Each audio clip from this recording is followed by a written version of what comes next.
Shalom, shalom. Happy Sabbath to the 12. This is Brother Donnie here. And Brother Xavier. And today we are going to go into the Got Milk Part 2, the Ezra 7:10 recap. So, I said last time that I was up here, I was going to do a Part 2. I said I was going to do a Part 2 for, it was another class that I did recently. But I did not forget about that, all right? I did not forget about that. So just so I can be a man of my word, we're going to go ahead and get this lesson out here today. And before we go ahead and get into anything, let's go ahead and give shout outs to the people that's in the lesson. Shalom, Most High's world. Happy Sabbath. Happy Sabbath. All right, let's see. Shalom, Sister Tamaya. Happy Sabbath in the building. Shalom, Brother Brew. Brother Brew. All right. Shalom, Sean. Brother Sean, scribing for us. All praises to the Most High for the brother. All right. And shalom, Sister Destiny. Hey, all praises to the Most High. See you in the lesson, sis. And all right. Looks like we got a light. Looks like we starting off light today. You know what I'm saying? But it's all good. Even if there was not a single person here, we would still be preaching the word because somebody's bound to hear it. Just like what Paul said at the end of the day, a Christ is preached. So, that's what we aim to do here today. So, oh, wait, hold up. All right. Hey, shalom, Sister Sarah. Happy Sabbath in the building. Hey, shalom, Brother Quell. Lion out of Zion. Yes, sir. Happy Sabbath to you, bro. All right. So let's go ahead. Let's get Mark. Are you in Mark or Matthew? Okay. So let's get Mark 14, and we're going to go ahead and pay homage to the sister. It's the book of Mark, chapter 14 and verse 3. And being in Bethany in the house of Simon the leper, as he sat at meat, there came a woman having an alabaster box of ointment of spikenard very precious. And she brake the box and poured it on his head. And there were some that had indignation within themselves, and said, why was this waste of the ointment made? For it might have been sold for more than 300 pence, and have been given to the poor. And they murmured against her. And Jesus said, let her alone. Why trouble ye her? She have wrought a good work on me. For ye have the poor with you always, and whensoever ye will, ye may do them good. But me ye have not always. She have done what she could. She is come aforehand to anoint my body to the burying. Verily I say unto you, whatsoever this gospel shall be preached throughout the whole world, this also that she have done shall be spoken of for a memorial of her. Okay, so whenever we bring out this gospel right here, whenever we bring out the word, we always make sure to pay homage to the sister that poured the ointment on the body of our Messiah, Jesus the Christ. So let's go ahead. Let's send up prayers to the Most High and His only begotten Son. Let Him know that we hear and that we ready to listen and hear. Oh yeah.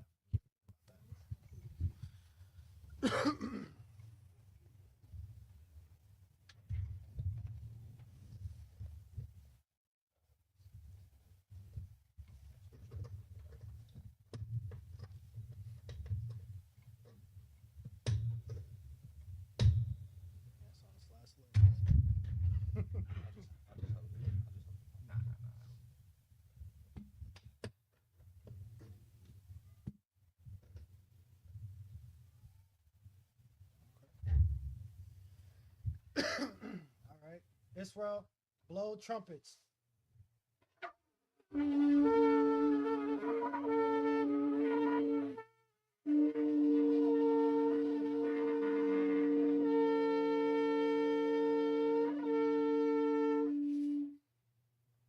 First and foremost, I'd like to give all praises, honor, and glory to the Most High God, the creator of all things, the creator of heaven and earth. Thank you, Father, for allowing us to be here today. Thank you for allowing us to be here today as Israelites, because you could have very well made us Edomites, you could have made us Moabites, you could have made us Ammonites, but instead you decided to make us your seed. You decided to make us a part of the same lineage that you had your only begotten Son come out of. And for that, we thank you, Lord. All praises to you. We thank you for giving us this holy body, And we thank you for giving us this holy mind because our minds was wicked and vile. But you in turn made it holy through your commandments, through your precepts, through us meditating day and night on your words and what you told us to do, what you told us not to do. Please, Father, I ask that you continue to order our steps and that you continue to order the steps of my brothers and sisters that scattered to and fro around this earth, because we know that you scattered our people for our iniquity and for our rebelliousness, for our frowardness. So please, Father, for my brothers that scattered to and fro, sick and shut in, please give them the ear to hear, give them the heart to listen, give them the mind to be open so that they may be able to receive your commandments, to receive your healing, so that that only begotten Son may come once the elect, once the sealed is together and ready. So in that, Father, again, I thank you for allowing us to come here. I ask that you allow us to be able to be edified today and that your word be preached out, that your laws and that your lessons be preached out, so that our people may know time and time again who you are and who your people is and what it is that your people have to do. And thank you for your only begotten Son. Thank you for allowing him to put his physical body on that cross so that we can have this grace here, so that we can be standing with fringes on today, not so that we're standing with mixed fabrics, not so that we're standing cooking on your holy day, but you made him die on that cross so that we can be here today keeping the commandments, so that we can have the chance to return unto you, so that we can have the chance to keep your word and not die immediately. So in that, Father, I thank you again, and I say all praise and glory and honor be to you and thy only begotten Son, forever and ever. Amen. Amen. Whew. All right, we are back. Okay, I see some more people in. Happy Sabbath, Sister Victoria in the building. I see you. All right, and we also got Happy Sabbath from Sister Yalia. Happy Sabbath to you, sis. All right, so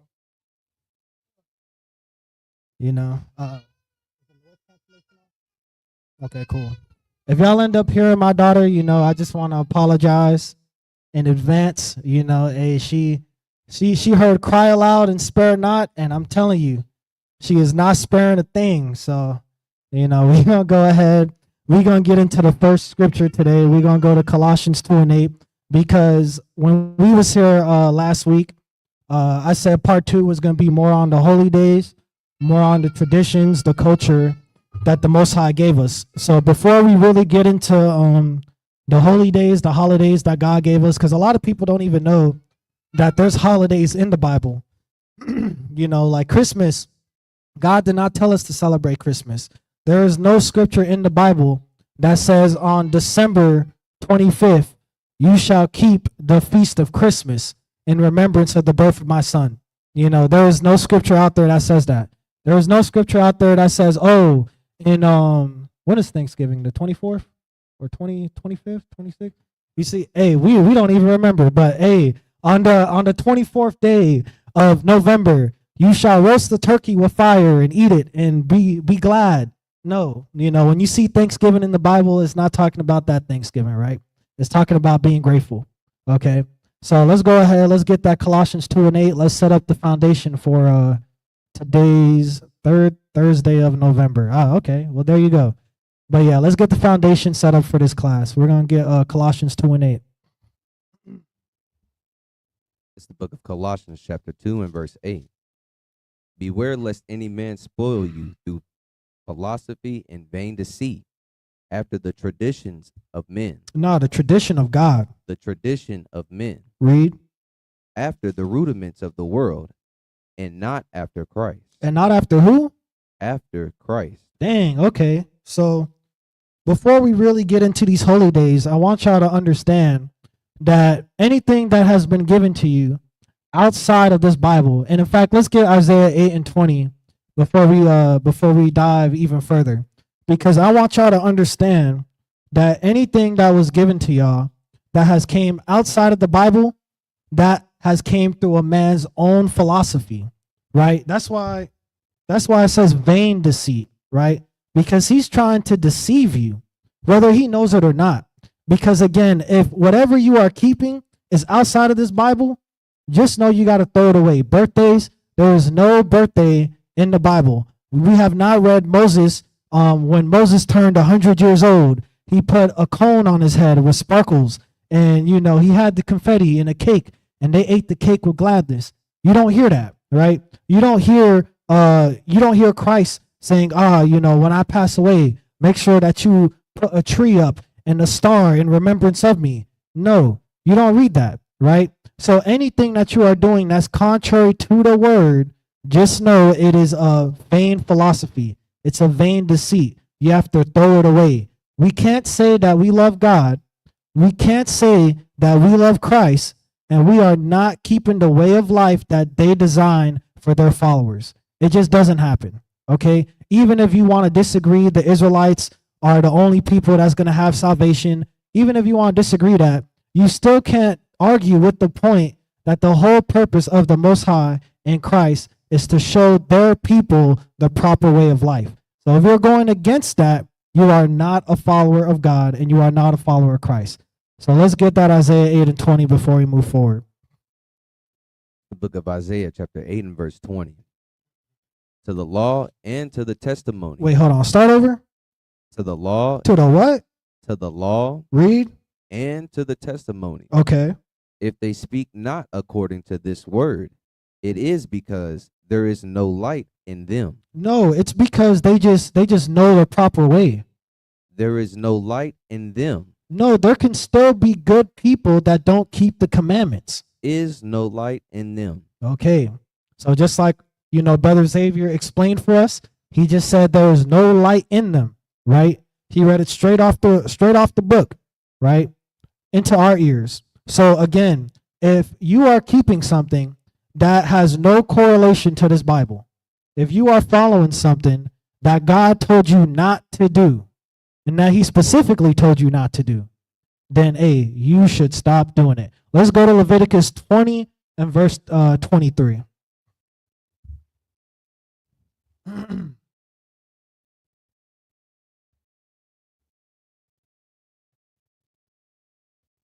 This is the book of Leviticus, chapter 20 and verse 23.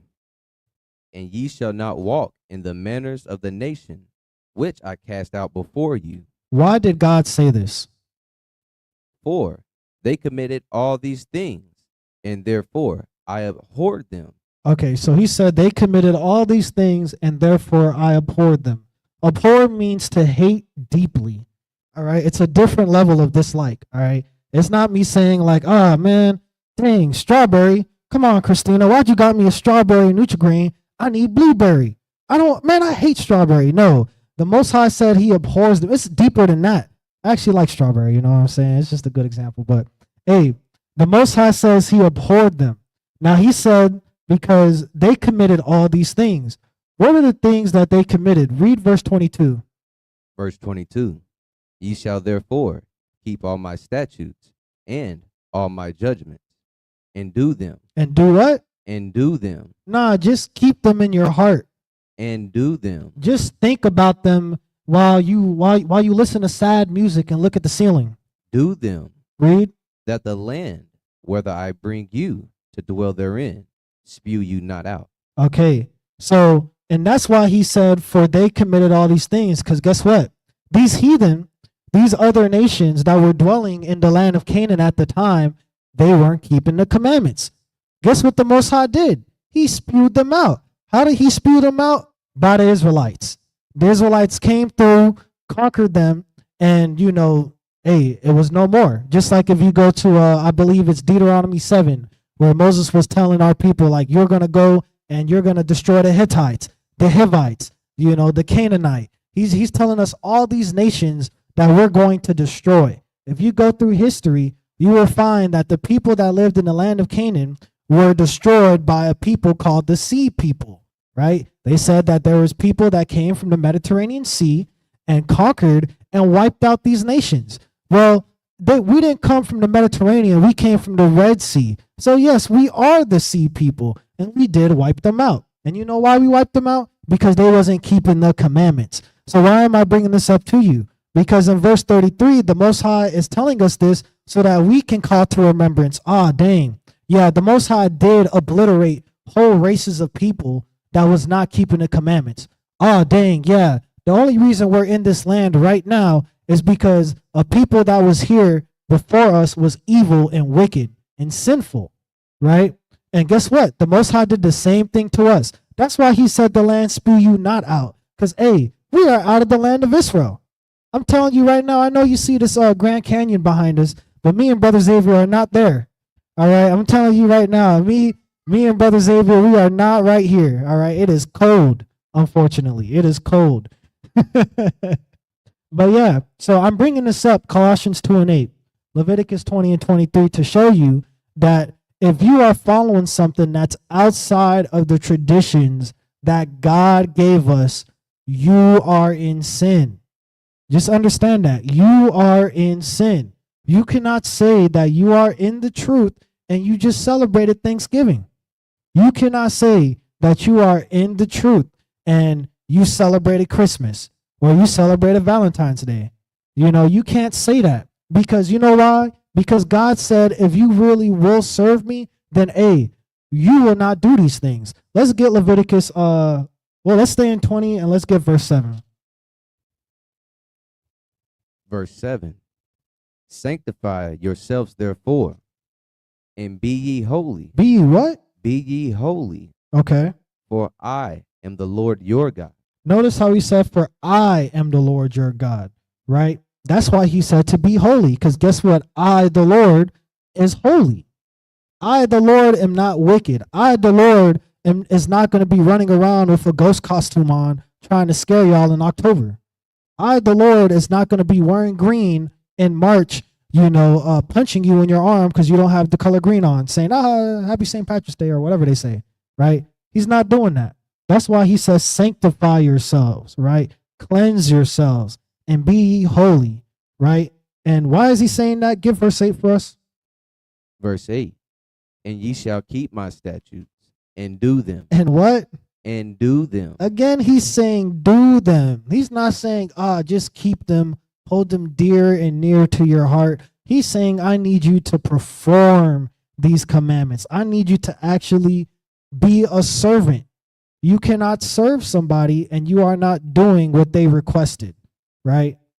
It goes back to what I said last class. If you are in a restaurant and you are hungry and you ask the waiter, let me get a steak. And the waiter's like, nah, you really don't want a steak. You want a soup. Yeah, because, man, remember that one time you came here last time? You had that tomato soup or something? Man, you want soup today. No, I said I want a steak. You are not serving me right now. You think I'm going to give him a tip? No, I'm not even going to pay the bill because it's not what I asked for. So how you want God to pay for your God bill, how you want God to pay for your grace bill and to get you into the kingdom of heaven, skipping and happy, and you ain't do a damn thing for him? How does that work? Right? That's unfair. But we look at God and we call God unfair because God says, I'm going to kill you if you don't keep the Sabbath. The creator of all things, the Almighty, the one and only. We look at him like he's unfair because he's telling us, you're not going to get into my kingdom if you don't keep the Passover. You're not going to get into my kingdom if you don't have fringes on your clothes. We call God unfair when he declared this from the very beginning. He declared this from the very beginning. God didn't switch up on us. All right. We switched up on God. That's what we got to understand. Let's go ahead and get Mark 7, and we're going to start at verse 7.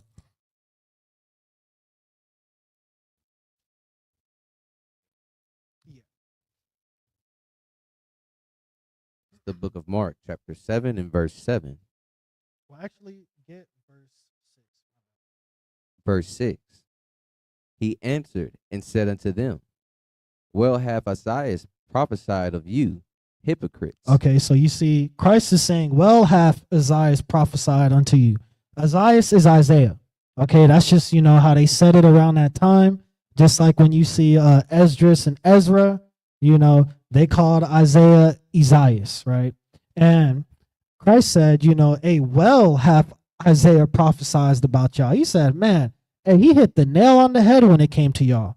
Because you guys are hypocrites. Read. As it is written, this people honoreth me with their lips, but their heart is far from me. Isn't that what I've been saying, Brother Xavier? Saying how people say that they love God, saying that they want to serve God, but they don't want to do a single thing God asked them to do? Now, saying in the world, love is the action. Exactly. You know? Love is an action. And notice how he said that's a saying in the world. So even in the world, right? When it comes to one another, we understand this person loves me by the actions that this person performs, towards me. But when it comes to God, that same logic does not apply. Why do we think God needs to be this soft simp of a person that's just going to roll out the red carpet for people that don't love him, for people that don't want to do the things he says, right? I forgot who I was talking to about this, but it was somebody. It was somebody at one of my last jobs. It was a coworker, and I was telling him, I was like, okay, well, if you have a kid, and he did have a kid. He had a daughter. I was like, if your daughter never listened to you growing up, like you told her to do something, she was like, F you, dad, and you like, oh, okay, all right. Hey, baby, can you heat up my food for me? Heat it up yourself. Okay, all right. Hey, baby, I need a towel. Yeah, I get out the shower and I forgot there's no towel. Can you come grab me a towel? Man, go get it yourself, right? You're not going to think that your daughter loves you. And he was like, yeah, no, my daughter wouldn't love me. So I'm like, okay. So if we are supposed to be God's kids and God is telling us to put fringes on our clothes and we're saying, nah, we don't have to do that. It's like, okay. Yeah, I need you to keep the Passover. No, we don't got to do that. We got New Year's. Okay. All right. I need you to go ahead and keep the Feast of Tabernacles. No, we got Halloween, right? How do you expect God to address you as his child?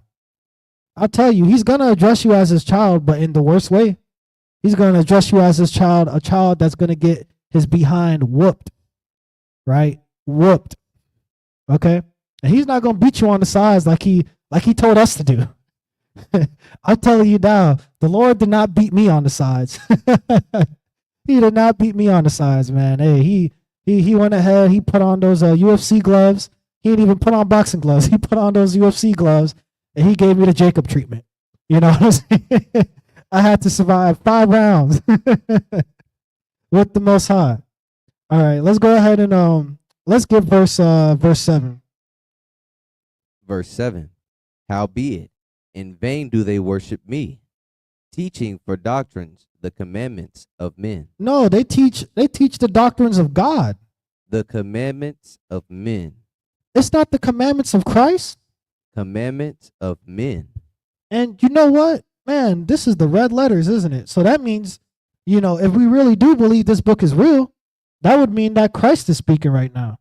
So the Messiah is saying that even in his time, that there's people in churches that's teaching commandments of men, that's teaching lifestyles contrary to God. This is in his time.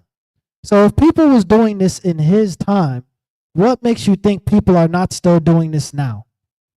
Why do you think he's telling us this right now? Why do you think we have access to this word and we're in Mark 7 right now? Because Christ knew that our people would be doing this time and time and time again. And it's going to go into why we don't sacrifice no more. Why don't we physically do sacrifices? Because when we get into these holy days, you're going to see a lot of, we have to have the offering made by fire, 7 days. You're supposed to do it. And you're going to have people that's going to come and they're going to tell you, you see, we don't need to do those feast days no more because, we don't do the sacrifices no more. So we can't even do the feast days no more. You saying that you want to be like God. You saying that you want to keep the Passover. Okay, then go ahead and get a lamb. Go ahead and get a lamb without blemish on the 10th day. Go ahead and do that, right? You're going to have those wicked brothers that's going to come and try to throw off your course because Satan does not want you on that straight and narrow path. You know what? Let's get out of Christ's own mouth the reason for why these brothers teach commandments of men. Get verse 8. Verse 8. For laying aside the commandments of God. No, holding them in their heart. Laying aside the commandments of God. Read. Ye hold the tradition of men, as the washing of pots and cups, and many other such like things ye do. Okay, so, he's saying that because he's saying that you guys prefer your own traditions, your own ways over the ways that God told us to do, right? Because the Pharisees went up to Christ and was like, oh, why are your disciples eating without washed hands? the Baba Yaga is gonna hop up on them because they ain't washed their hands and you just subjected them to sin, right? But there is no scripture. There is not a single scripture in the Bible, right, that says that you are in sin if you do not wash your hands before you eat. Please, if you can find that for me, hey, find that for me because I need to be enlightened. You know what I'm saying? Because maybe Christ was wrong. Yeah, who knows, right? Maybe because that's how y'all be thinking. I'm not gonna lie to you. That's how y'all be thinking. Y'all be like, man, this Negro don't know what he's talking about. Man. You see right here, it says that you cannot wear fringes no more. You don't know what he says throughout your generations. That's how y'all be treating this, right? For laying aside the commandments of God, ye hold the tradition of men, right? Get verse 9. Verse 9. And he said unto them, full well ye reject the commandments of God. Yeah, you could go. That ye may keep your own tradition. So notice how he said full well, right? You guys completely reject the commandments of God. You don't even do it. And when you get peer pressured into doing something and you don't completely say yes, you know what I'm saying? It's just like, hey, bro, yeah, let's go to Mr. Jenkins' house and throw a rock at his window. It's like, isn't Mr. Jenkins crazy though? Didn't he come out the Vietnam War? Doesn't he have a lot of guns? Nah, man, Mr. Jenkins, he old, man. We gonna go throw a rock at his window and run away. We faster than him. Come on, bro, let's do it. You're gonna be like, okay, right? That's not full and well, right? These Negroes are full well rejecting the commandment of God, right? They're like, nah, we hate this Negro. We hate God and his commandments. They do it full well, right? We got to understand that our people's mind, especially, because he's talking about our people, right? He's not talking about the Edomites. Christ could care less about what the Edomites are doing. I could care less what the Edomites are doing, right? They could be doing the guy from Despicable Me. What's his name, Gru? Yeah, they could be concocting a Gru evil mastermind plan. I don't care. You know what I'm saying? I really don't. They could try what they want to try, but at the end of the day, we know that the Most High has his hands on the elect. Not a leaf falls without the Most High's command, right? So I could care less what the heathens are doing, right? I could really care less. I care about our people because our people has been destroyed. Our mind's been destroyed so bad that the damage done is almost not repairable. That's how far our minds have been broken down just through slavery and through the sharecropping, through the Jim Crow laws, through the segregation, through the civil rights movement. Our people have been destroyed. Our minds are done, toasted. You know what I'm saying? We forgot our original way. We got brothers and sisters in churches right now saying that they keep the 10 commandments while ignoring the 4th commandment. Like literally, how do you keep the 10 commandments? You don't even know what the 4th commandment is. You're just, okay, remember the Sabbath, keep it holy. Okay, well, yeah, we're doing that right now, church. Hallelujah. Yeah, we're keeping it holy right now. And we holied up. No, that's not the remember the Sabbath and keep it holy. Remember the Sabbath and keep it holy is Exodus 31, right? It is not working on that day. Is not buying on that day, not selling on that day. Making sure that you boil what you need to boil the day before. That you sieve, well, that's what boiling is. If you don't know, when you see sieve, they're talking about boiling. But it was another word that they used in Exodus 16 and 23. I can't think of it right now. But bake what you want to bake. That's what it was. Yeah, bake what you want to bake the day before. Don't do it on that 7th day, on that day of rest, right? Even if you want to say that the church is your Sabbath, right? Cool. You want to say Sunday is your 7th day. Hey, look, the Edomites, they done such a fantastic job that the calendar is destroyed, the times is destroyed, the maps is destroyed. Hey, they did a phenomenal job. So if you want to say that Sunday is your 7th day, cool. But you gotta still keep it holy. You still gotta keep it holy. If you want to cop out and say that, okay, well, Sunday's my Sabbath. Why are you cooking on that day? Why are you buying? Hey, the church that because I remember when I was like in 1st grade, I went to a Christian school, and we would go to church there every now and then. And at the end of the service, they would always be like, they would always be selling stuff. You know, they would be selling bread, pastries, all kinds of stuff like that, right? Now, again, if that is the Sabbath, why are you in church buying something? You know, why are you a leader of a church selling something on your so-called Sabbath day, right? They don't even go to church and say they keep it. Well,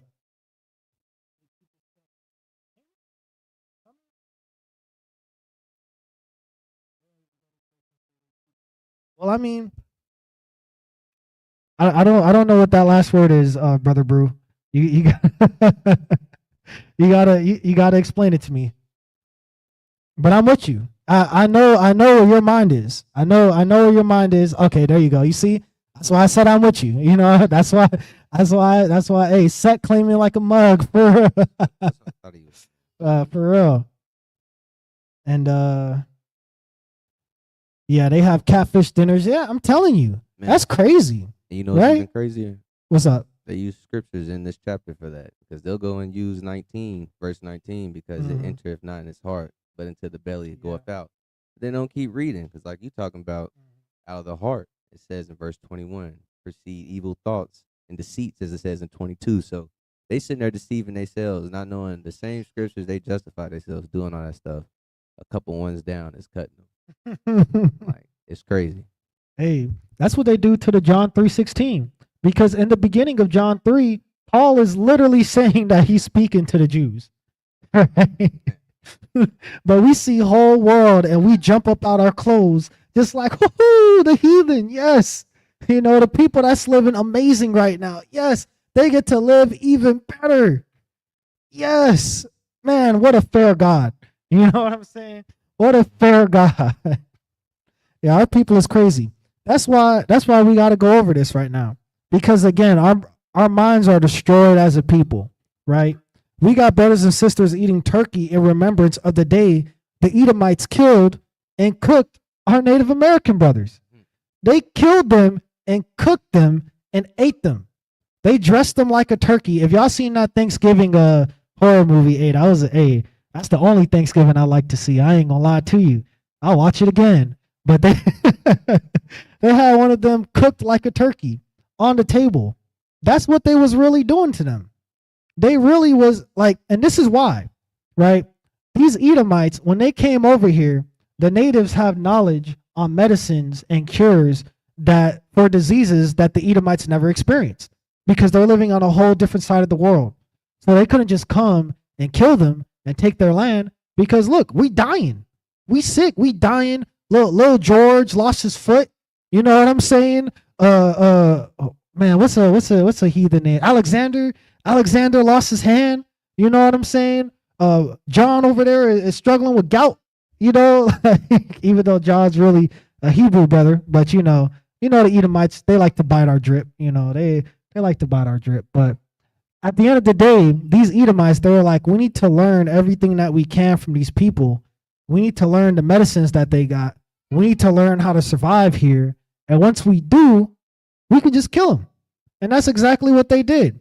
And they didn't just only kill them, right? Because I'm gonna let y'all know right now, if y'all don't like God because he kills people, hey, you got a tough world ahead of you because everybody kills people.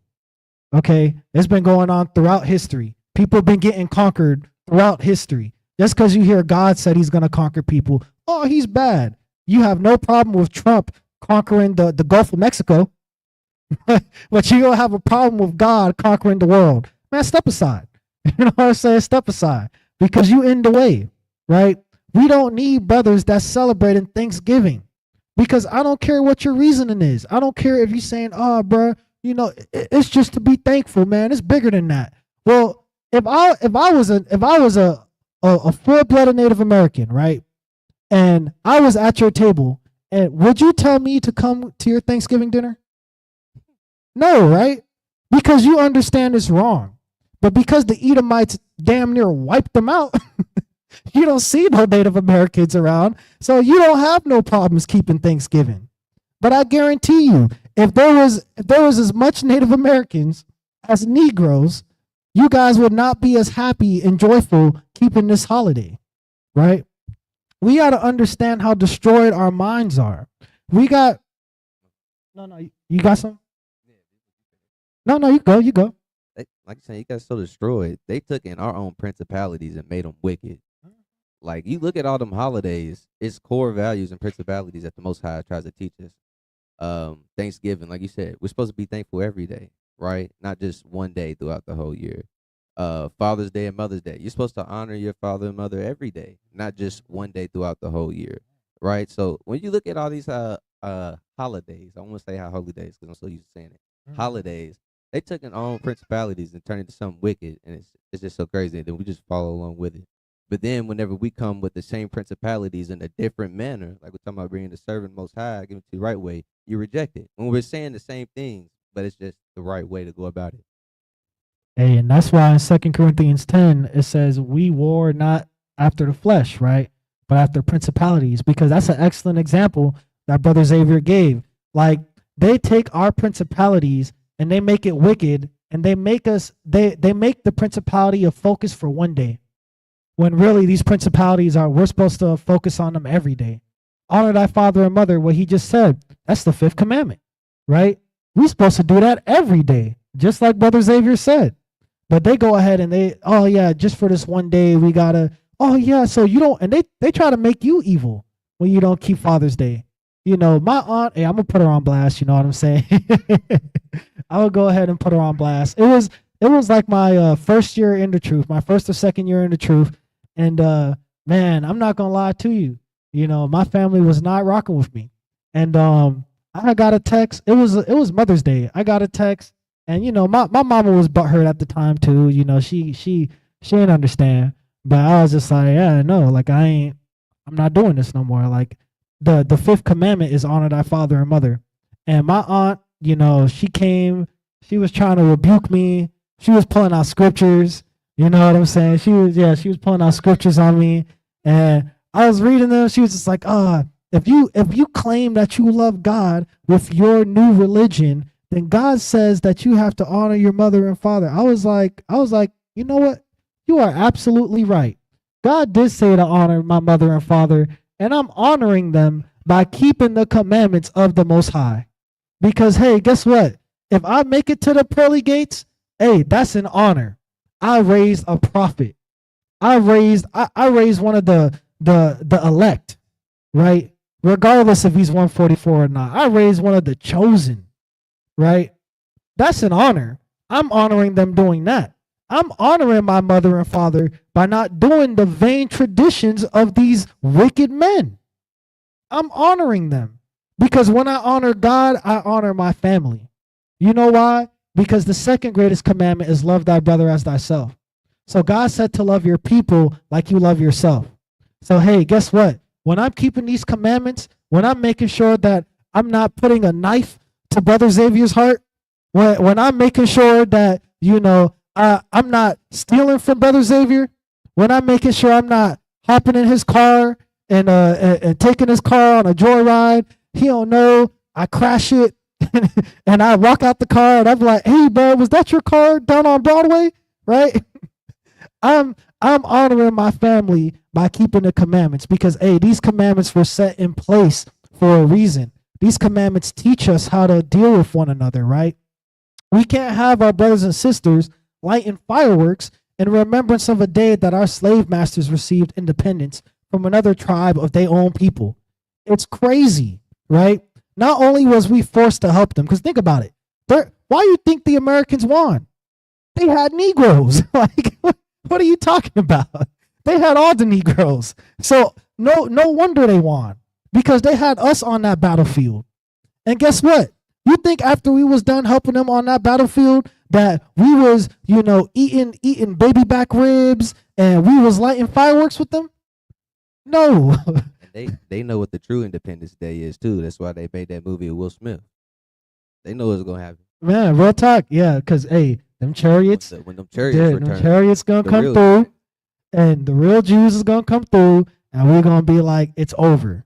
All right, it's over with. Because hey, I'm telling you right now, if you a brother out there that, you know, you celebrate the 4th of July, or you thinking about celebrating it next year, I just want you to think about the people that died, our brothers and sisters that died during that time period. Do you think they're going to be joining you lighting that firework, or are they going to slap you in your face? I think they'll slap you because, hey, I'm telling you, if I died, fighting a war, where I'm watching my brother get pulled apart by horses, right before we had to go to this war. I watched my other brother get flogged. If y'all don't know what flogging is, you really don't want to know what that is. I'm not gonna lie to you, because that changed me when I knew what they were doing to our brothers, right? When you get in a broken back, like, you got to think about, do you think these brothers will be lighting these fireworks with you? These sisters that got, sexually assaulted by these Edomites, being forced to have kids they don't want to have, being forced to be ripped away from their own children, being treated like animals, like breeding animals. Do you think they're going to be lighting that firework with you? No. I could understand if we received a reward like freedom on July 4th, right? I could understand if we got freedom, like, oh, you know what? Hey, you Negroes did so good that you don't got to pick cotton today. No, that didn't happen, right? So why are we right now keeping the 4th of July and we're just like, oh, well, even though I know what happened in the past, it's just like what Brother Xavier said. It's just the message, the principality, being glad to be free. What are you talking about? You're not even free now, right? Your mind is in shackles. You in Esau shackles. You in that Daniel 7 shackles, right? Those times and those laws were changed for you, right? Thankfully, they ain't changed for us. The Most High opened our eyes and allowed us to see, look, I was the same from the very beginning, right? So let's get back to our own culture. Let's get back to our own holidays, right? That God the Almighty gave to us, his people. Okay? So let's go ahead. We talked about the Sabbath on the last class. So we're gonna go ahead. We're gonna get into the feast, and we're gonna start in Leviticus 23. We'll start at verse 2.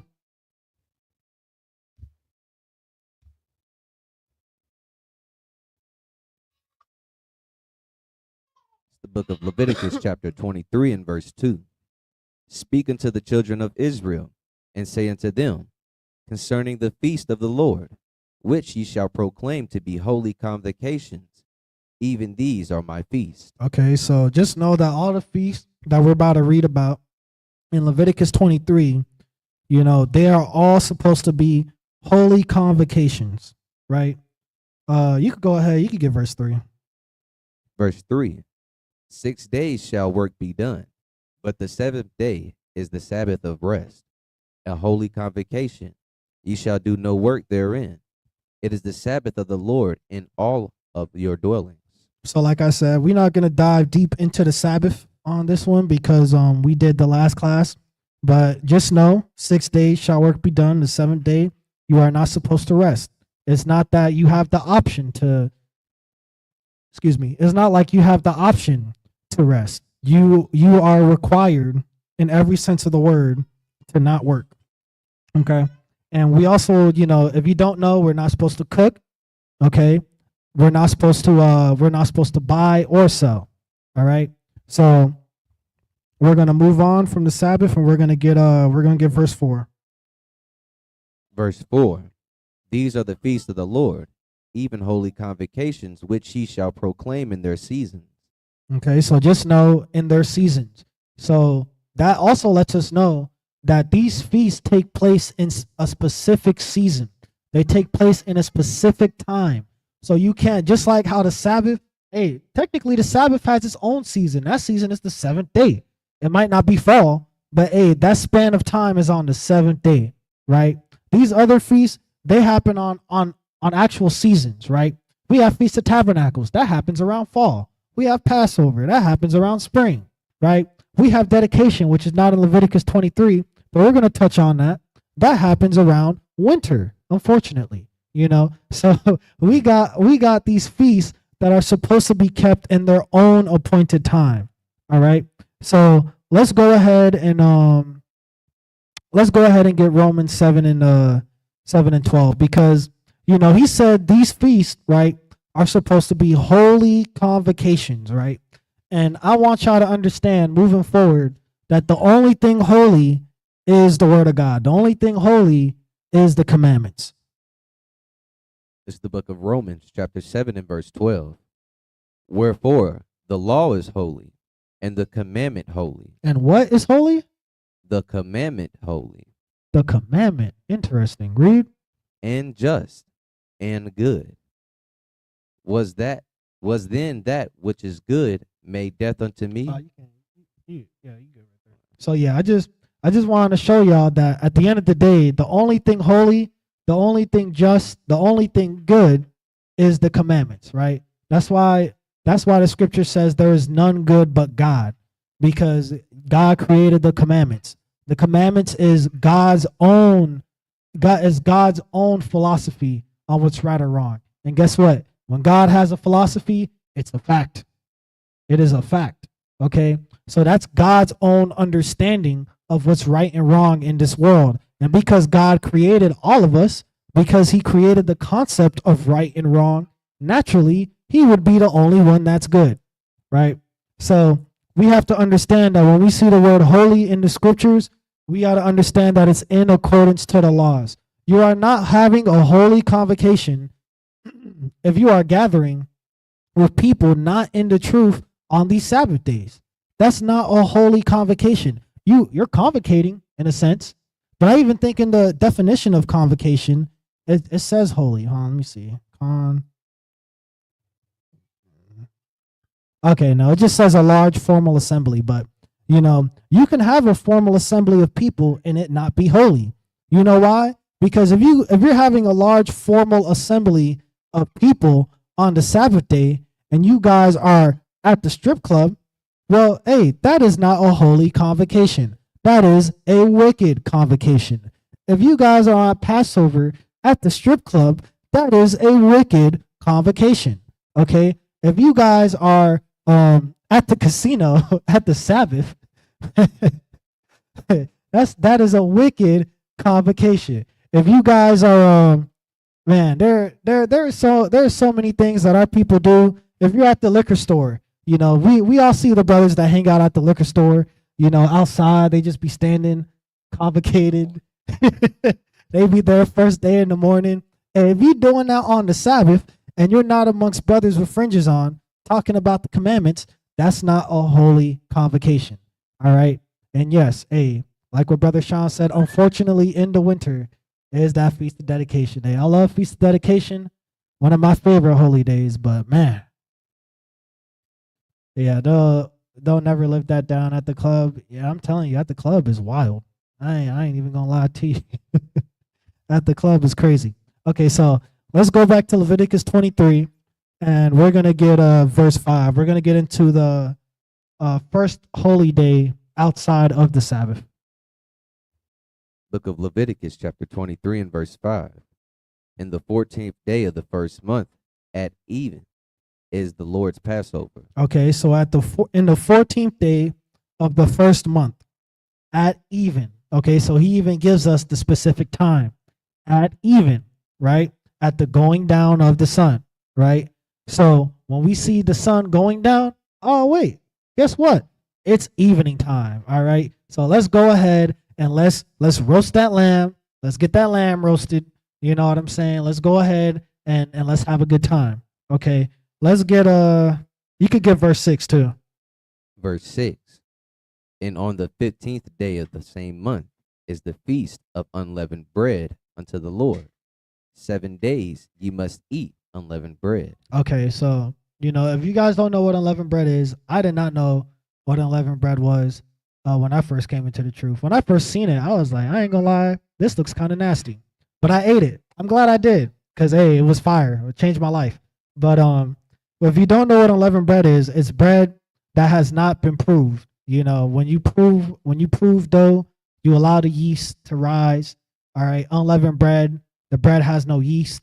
The bread has not been proved. It has not been given time to rise. It's unleavened in every sense of the word. Leavening is an agent that allows things to rise. So baking soda, that's a leavening agent.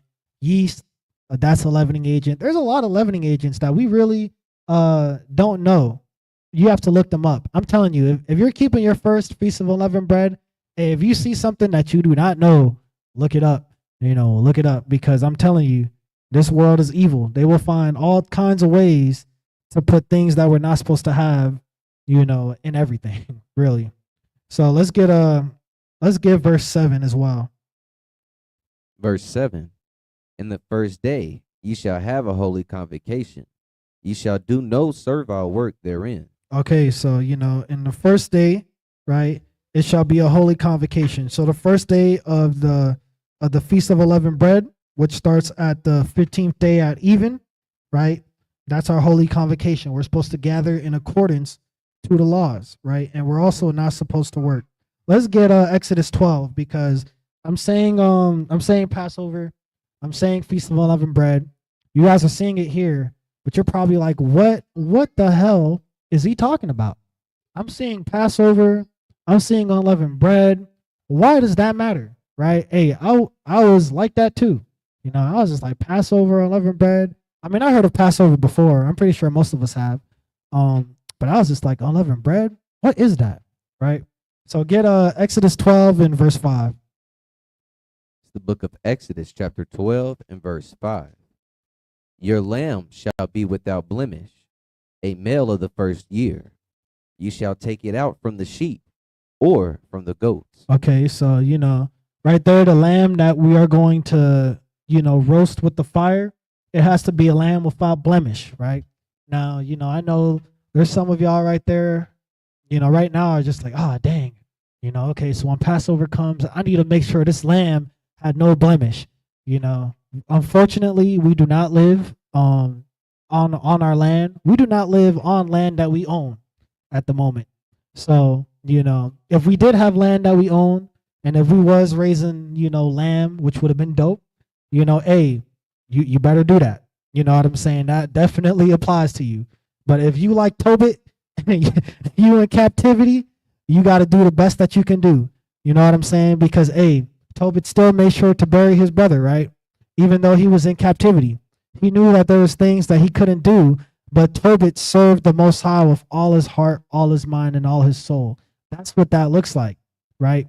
What that looks like is not seeing this and you're like, oh, well, I don't have any lamb, so can't do it, right? That's not serving God with all your heart, right? Serving God with all your heart is, okay, I don't have lamb. All right, what else did he say to do, right? Get verse 6. Verse 6. And ye shall keep it up until the 14th day of the same month. And the whole assembly of the congregation of Israel shall kill it in the evening. Okay, so on the 14th day, right, of that same month, which is the first month, excuse me, it says the whole assembly of the congregation shall kill it in the evening, right? So evening comes, it's like, all right, it's time to kill you, Bambi, if that's what you're going to name the lamb. It's time for you to go. Get verse 7. And they shall take of the blood and strike it on the two side posts and on the upper doorpost of the houses. Okay, so he's saying that because at the time, during this Passover, the Lord passed over the Israelites in the land of Goshen and slew all the firstborn of the Egyptians, right? Let's go and I ain't gonna jump the gun. We're gonna get verse 8. Verse 8. And they shall eat the flesh in that night, roast with fire and unleavened bread, and with bitter herbs they shall eat it. Okay, so this is the tradition. Just like people say, how can you have a Thanksgiving with no turkey? How can you have a Passover with no lamb? Right? Just like people say, how can you have Christmas without the holiday ham? How can you have Passover without the bitter herbs with the lamb? Right? This is our custom. This is something that was taken away from us. This is something that we've forgotten, right? That's why we're bringing it to remembrance now. Because, hey, it says after you get that lamb and you kill it at evening on the 14th day, you're supposed to roast it with fire and have unleavened bread, right? So even though Passover is not the first day of the Feast of Unleavened Bread, right? We are still supposed to eat unleavened bread on the day of Passover. And this is all going to make sense once I really explain to y'all why we even had to eat the unleavened bread in the first place, right? Because the unleavened bread, it is symbolic. It is symbolic of, like, that's why we got 1 Corinthians 5:7. Purge out the old leaven, therefore, that you may be a new lump, right? So in a sense, unleavened bread is us purging out the spirits that's contrary to the Most High. And when I mean spirits, I'm not talking about no, I'm talking about your mindset. I'm talking about the thoughts that are contrary to God, right? That Feast of Unleavened Bread, it is symbolic of that, right? But there's a very literal reason why we had to eat unleavened bread. And it's gonna get explained to you. Let's get you can read with verse 9. Verse 9. Eat not of it raw, nor sodden at all with water, but roast with fire, his head with his legs, and with the appearance thereof. Read. And ye shall let nothing of it remain until the morning, and that which remaineth of it until the morning ye shall burn with fire. Okay, so we was not supposed to have any remaining to the morning. Why is that? Well, because at this point of time, right, I said the Lord was passing over, right, all the Israelites in the land of Goshen and slaying the firstborn of the Egyptians. So just put into perspective, let's say, let's say the president, right, the president of this country has the Israelites, contained. And, there's a red carpet for us to go back to Jerusalem. But the president's like, nah, you Negroes stay in here. You Negroes ain't going over there. And then we have somebody like Moses, right? We have somebody like Moses that's saying, hey, let my people go. Let them go back to Jerusalem, okay? And, our Moses is saying, well, if you don't let these people go, then our God is going to put curses on the country of America, right? Now, let's say the president's like, nah, this is America, Gulf of America. We taking Canada. This is the greatest nation, right? So let's say that happens, and then one night, all the firstborn of everybody in this country die. The firstborn dog, firstborn cat, the firstborn son. You got firstborn of everything. Firstborn goat, firstborn cow. And right before that happened, the president was told that there was going to be curses put upon him for holding this people. What do you think the president is going to do when he wakes up and he sees the whole country in duress from all the firstborn being dead? Is he going to go to the Israelites and give them a piece of candy? No, right? He's going to wake up and he might try to nuke us. We live in the future now. He might try to push that button on us. He might go ahead and get them drones on us, right? But I'm saying that to say, if something that cataclysmic was to take place, we couldn't be in one spot. We would have to move, because guess what? People would be coming after us. People would be coming towards us. Like, hey, these Negroes here, they got the true God living with them, right? Read verse 11. Verse 11. And thus shall you eat it, with your loins girded, your shoes on your feet, and your staff in your hand. And ye shall eat it in haste. It is the Lord's Passover. You shall eat it in haste. And notice how he said it too. When you eat it, your loins are girded. Your shoes are on your feet. Your staff is in your hand, your walking staff. Hey, we did a hike for Tabernacles, and I'll tell you, hey, that staff Brother Xavier gave, to my wife, hey, that helped her get through that hike. You know what I'm saying? That was her support, right?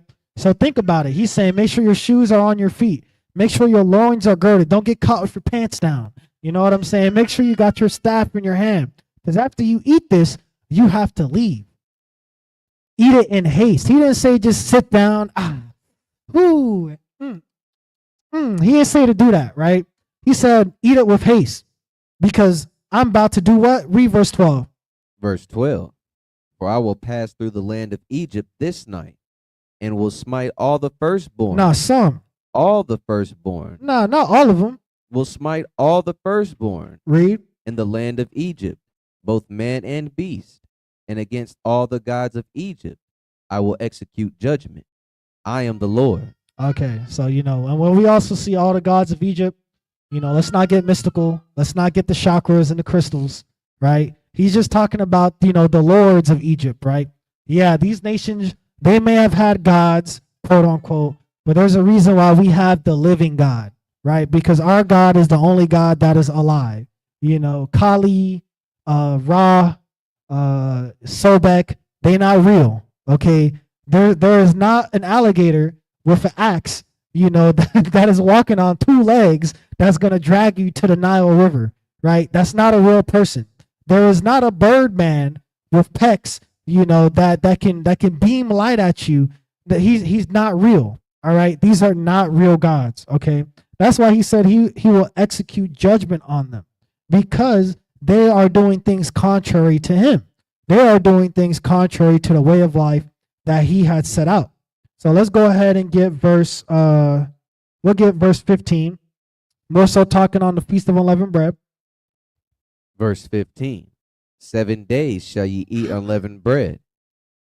Even the first day shall ye put away leaven out of your houses.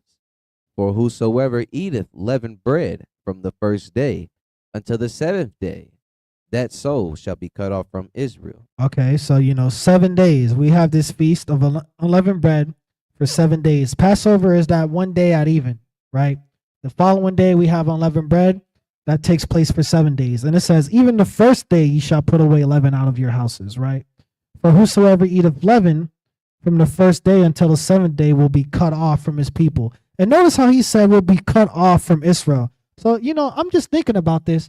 When we're talking about the wild branch, the wild branch that's going to be grafted back in, is it possible that the wild branch could just be Israelites that did not keep the commandments and was cut off from Israel? No, that's the heathen, because that's the only way that can make sense. You see, again, our minds are destroyed. We are clearly reading that if we do not do these commandments, God will look at us like heathen. He said you will be cut off from Israel. He said you are not black no more. All right, if you do this, you're not black no more. Right? Like how our people be like, oh yeah, his black card got revoked, right? God said, your God card is revoked, right? You not my people no more. Again, the heathen has nothing to do with this, okay? Just like God said we could be cut off from being Israel, all right? When God is saying later on in the Bible that he's going to graft the wild branch back in, he's talking about the wild Negroes that wanted to do wild-ish, that wanted to be sodomites. That's wild. He wanted to graft back the people that wanted to cook on the Sabbath. That's wild. Yeah, they wild. And now he's bringing them back because, hey, guess what? He says Joseph and Judah will be that one stick, right? He needs all the tribes together. He needs all our people together. All our people that's willing to keep these laws, that's willing to keep the Feast of Unleavened. Read verse 16. Verse 16. And in the first day there shall be a holy convocation, and in the 7th day there shall be a holy convocation to you. No manner of work shall be done in them, save that which every man must eat, that only may be done of you.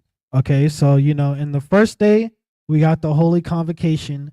The 7th day is the holy convocation, and then he says no manner of work.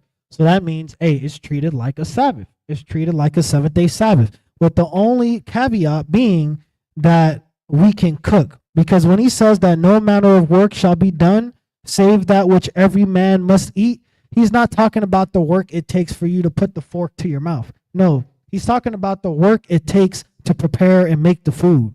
Cooking is work. There's a reason it's a job, right? Where would we be today if there was no cooks in our society, right? I mean, we would have to shockingly learn how to do it ourselves, right? But if we didn't have no cooks in this society right now, it'd be chaos, right? It'd be chaos. People's relying on DoorDash now, Uber Eats. No one knows how to cook no more. Man, it's going to be chaos, right? So I'm just only saying that when he says, no manner of work shall be done, save that which every man must eat, he's telling you that you are allowed to cook, right? And that's on the 1st and 7th day of the Feast of Unleavened Bread. Read verse 17. Verse 17. And ye shall observe the feast of unleavened bread, for in this selfsame day have I brought your armies out of the land of Egypt. So why do we do this? In this selfsame day have I brought your armies out of the land of Egypt. Read. Therefore shall ye observe this day in your generations by an ordinance forever. Okay, so he said forever, right? So the Feast of Unleavened Bread, the reason why we do the Feast of Unleavened Bread is because on that day of the Feast of Unleavened Bread, the Most High swallowed up the Egyptians with the Red Sea, right? That's why we are thankful. That's why we are glad that, oh man, it's Passover. All praises to the Most High. Because guess what? On this day on Passover, the Lord passed over all the Israelites and slew the firstborn of our enemies. All praises to the Most High. Just like how these Edomites get these fireworks, they're like, yeah, brother. And they're lighting these fireworks, looking at the sky with a Bud Light in their hands. We need to be, yeah, brother, lighting the fire with the lamb while we got the bitter herbs on the side of the plate, with the Bible in our hand instead of that Bud Light. And we remembering the time that the Most High delivered us from the Egyptians. That's why we keep these days, right? And I also said that the bread had to be unleavened for a specific reason. Let's get verse 38. Verse 39. We'll get verse 39. Verse 39. And they baked unleavened cakes of the dough, which they brought forth out of Egypt, for it was not leavened. Okay, now here's why it was not leavened. Read. Because they were thrust out of Egypt, and could not tarry, neither had they prepared for themselves any victual. It happened so fast because you gotta think about it. Like I said, the Passover took place on the 14th day at even, right? So most of the time at even, a lot of people are, winding down for the day, getting ready to go to bed, you know what I'm saying, chilling, right? And, this cataclysmic event happens, right? Now, we did not have the time to go to sleep, wake up, a new day. Oh, we got to go? Okay, cool. No, when that happened, they were screaming. I guarantee you they were screaming. I guarantee you there was all kinds of, it was like World War III, World War III in Egypt, right? Now, we had to go because, hey, we was the cause of that, right? Because our God went ahead and did that for our people, right? So we didn't have time to go ahead and, prove the dough, because anybody that has ever made bread before or that has seen people make bread before, you know that when you make the dough, you have to cover it and let it rise, right? We didn't even have time to do that, right? We didn't have the few hours to go ahead, put the yeast in the dough and let it rise. No, that's why he said to make sure your shoes are on your feet.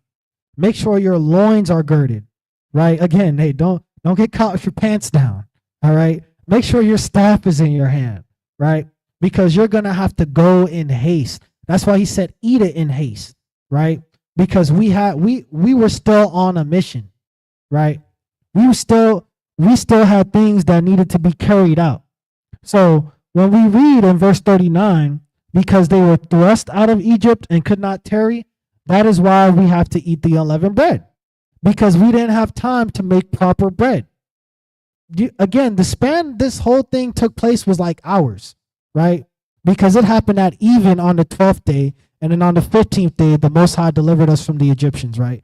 The 15th day, the Most High split the Red Sea, boom, collapsed it on them, right? That's not a lot of time in between. So when all that stuff was happening, the Most High made sure that we knew, hey, look, your time to leave is now, right? Do this in remembrance of what I'm about to do for you. So that's why we keep the Passover. We keep the Passover because we got independence that day. All my black folk, all my Hispanic folk that want to, I highly doubt there's any Native Americans out there celebrating the 4th of July. I highly doubt it. But, all of my black and Hispanic folk out there, man, put the Bud Light down, right? Put the fireworks down. We got Passover. We have our own Independence Day. Why are we celebrating the day that our oppressors got independence? We were still slaves. Hey, to put this in perspective, the emancipation, well, before the Emancipation Proclamation, right? The Declaration of Independence, right? Happened at 1776, right? That's when we had this Declaration of Independence. Now, the Emancipation of Proclamation took place in 1863. Do you guys understand that when America got its independence, we were still enslaved for almost 100 years? Why are we lighting fireworks? It is blowing my mind.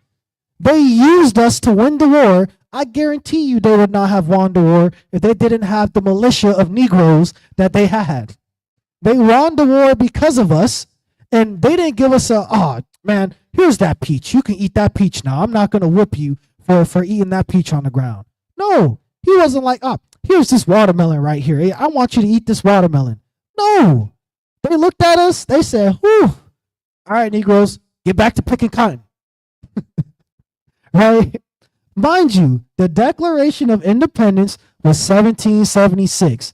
The Emancipation Proclamation was 1863. That is almost 100 years. That is crazy. Why are we lighting fireworks? I don't understand. We need to stop. Okay? We need to light the lamb fire. That's what we need to light. We got our own Independence Day. That's Passover, right? That's Feast of Unleavened Bread. Because Feast of Unleavened Bread is when the Most High swallowed up the Egyptians, right? We got to understand that we have our own holidays. We have our own culture. We need to stop trying to be like Massa, right? What Massa has for us is not good for us, okay? The only thing good for us is, again, Romans 7 and 12, the commandments. You got something for us, Brother Xavier? Yeah. The scripture in Ecclesiastes chapter 5 and verse saying, "Make no tarrying to the Lord," right? And it just came in my mind. Yeah, you can go ahead and read if you want to. 5 and 7. This is Ecclesiasticus or Sirach in the Apocrypha, chapter 5 and verse 7. Make no tarrying to turn to the Lord. Make no what? Make no tarrying to turn to the Lord. Okay, so that's all I really wanted to get from that one. But because you brought it up in verse 39 and Exodus 12, they were not able to tarry, right? So when you hear this word, you should be in a quick rush to, like Brother Donnie's saying, to get out of all these things and return it to the Lord. You shouldn't want to, oh, I got time. Like you said, it takes time to raise that bread. If you're receiving this word in sincerity, you're going to make haste, just like we had to make haste in the Passover to, like the scriptures tell us, depart from her, so you do not, get the same destruction that she's gonna about to befall upon her. So the same again, principalities in it, man. It's just amazing to see the Most High matches everything up, and all praises for Him giving us that spirit to want to make haste to return it to Him, as you're talking about. Hey, all praises to the Most High, because hey, even in a excuse me, even in Sirach 5, yeah, even when it says make no tarrying to turn to the Lord, it's just like what he said in Exodus 12 and 39. We couldn't tarry, right? Because we had to return to the Lord, right? The whole purpose of us leaving Egypt is so that we could return to the Most High as His servants, and He can be our God again, because we were serving the gods of Egypt, right? So it's just like what Brother Xavier said. When you hear this, don't wait, right? Tarrying means wait. Don't wait, okay? There's a soundbite. It's like this Haitian dude. He used to always say, "Don't wait, don't wait, don't wait." You know what I'm saying? hey, shout out to him. But don't wait to return to the Most High. You understand? Because we gotta understand that we don't have forever.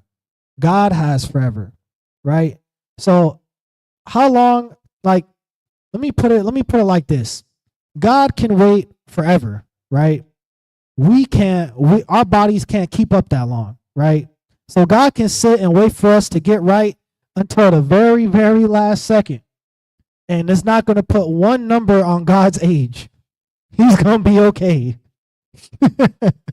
So we got to understand that, our time is short. We only live about 70, 80 years.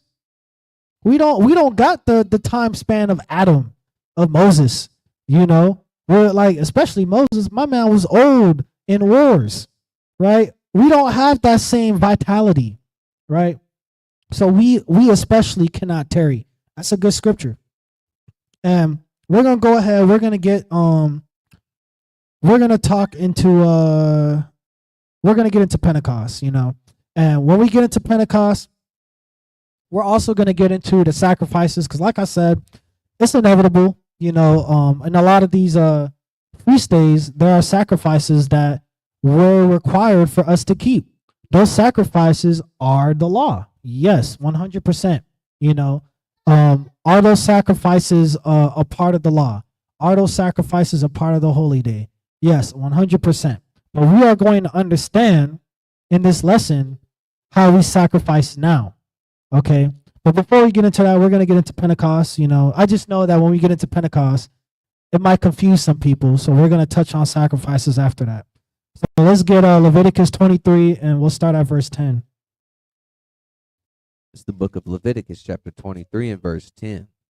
Speak unto the children of Israel, and say unto them, when ye be come into the land which I give unto you, and shall reap the harvest thereof, then ye shall bring a sheaf of the first fruits of your harvest unto the priest. Okay, so first thing that I want to touch on is that you notice how he said, you know, when ye come into the land, don't be that brother that's like, oh, you see, we not in the land of Israel, so how can we keep the Pentecost? Because it says, when you come into the land, brother, when you come into the land, we in the land of Esau, right? Please don't be that brother, because this is why I'm saying it's important to think, right? It's important to think. Okay, so let's think about this, right?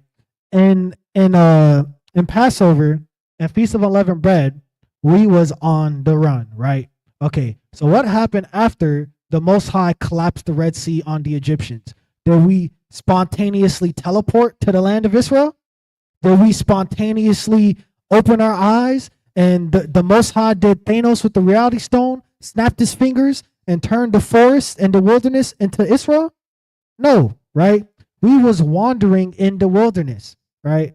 If you guys don't know what the wilderness is like, I encourage you to go to any, you know, state park and really try taking those hiking trails. That is what, and that's not even pure wilderness, because these paths were created. They were in the real wilderness, right? Before, you know, roads were paved, before we had campsites, right? They had to make their own campsites. Okay, we did not have the time to sit around and grow crops for a year, to sit around in one location. We was constantly moving, right? It got to a point where we was moving in a circle. I ain't gonna lie to you. Hey, for 40 years, God had us moving in that man, if you guys ever seen The Watchers, it's this movie on Netflix.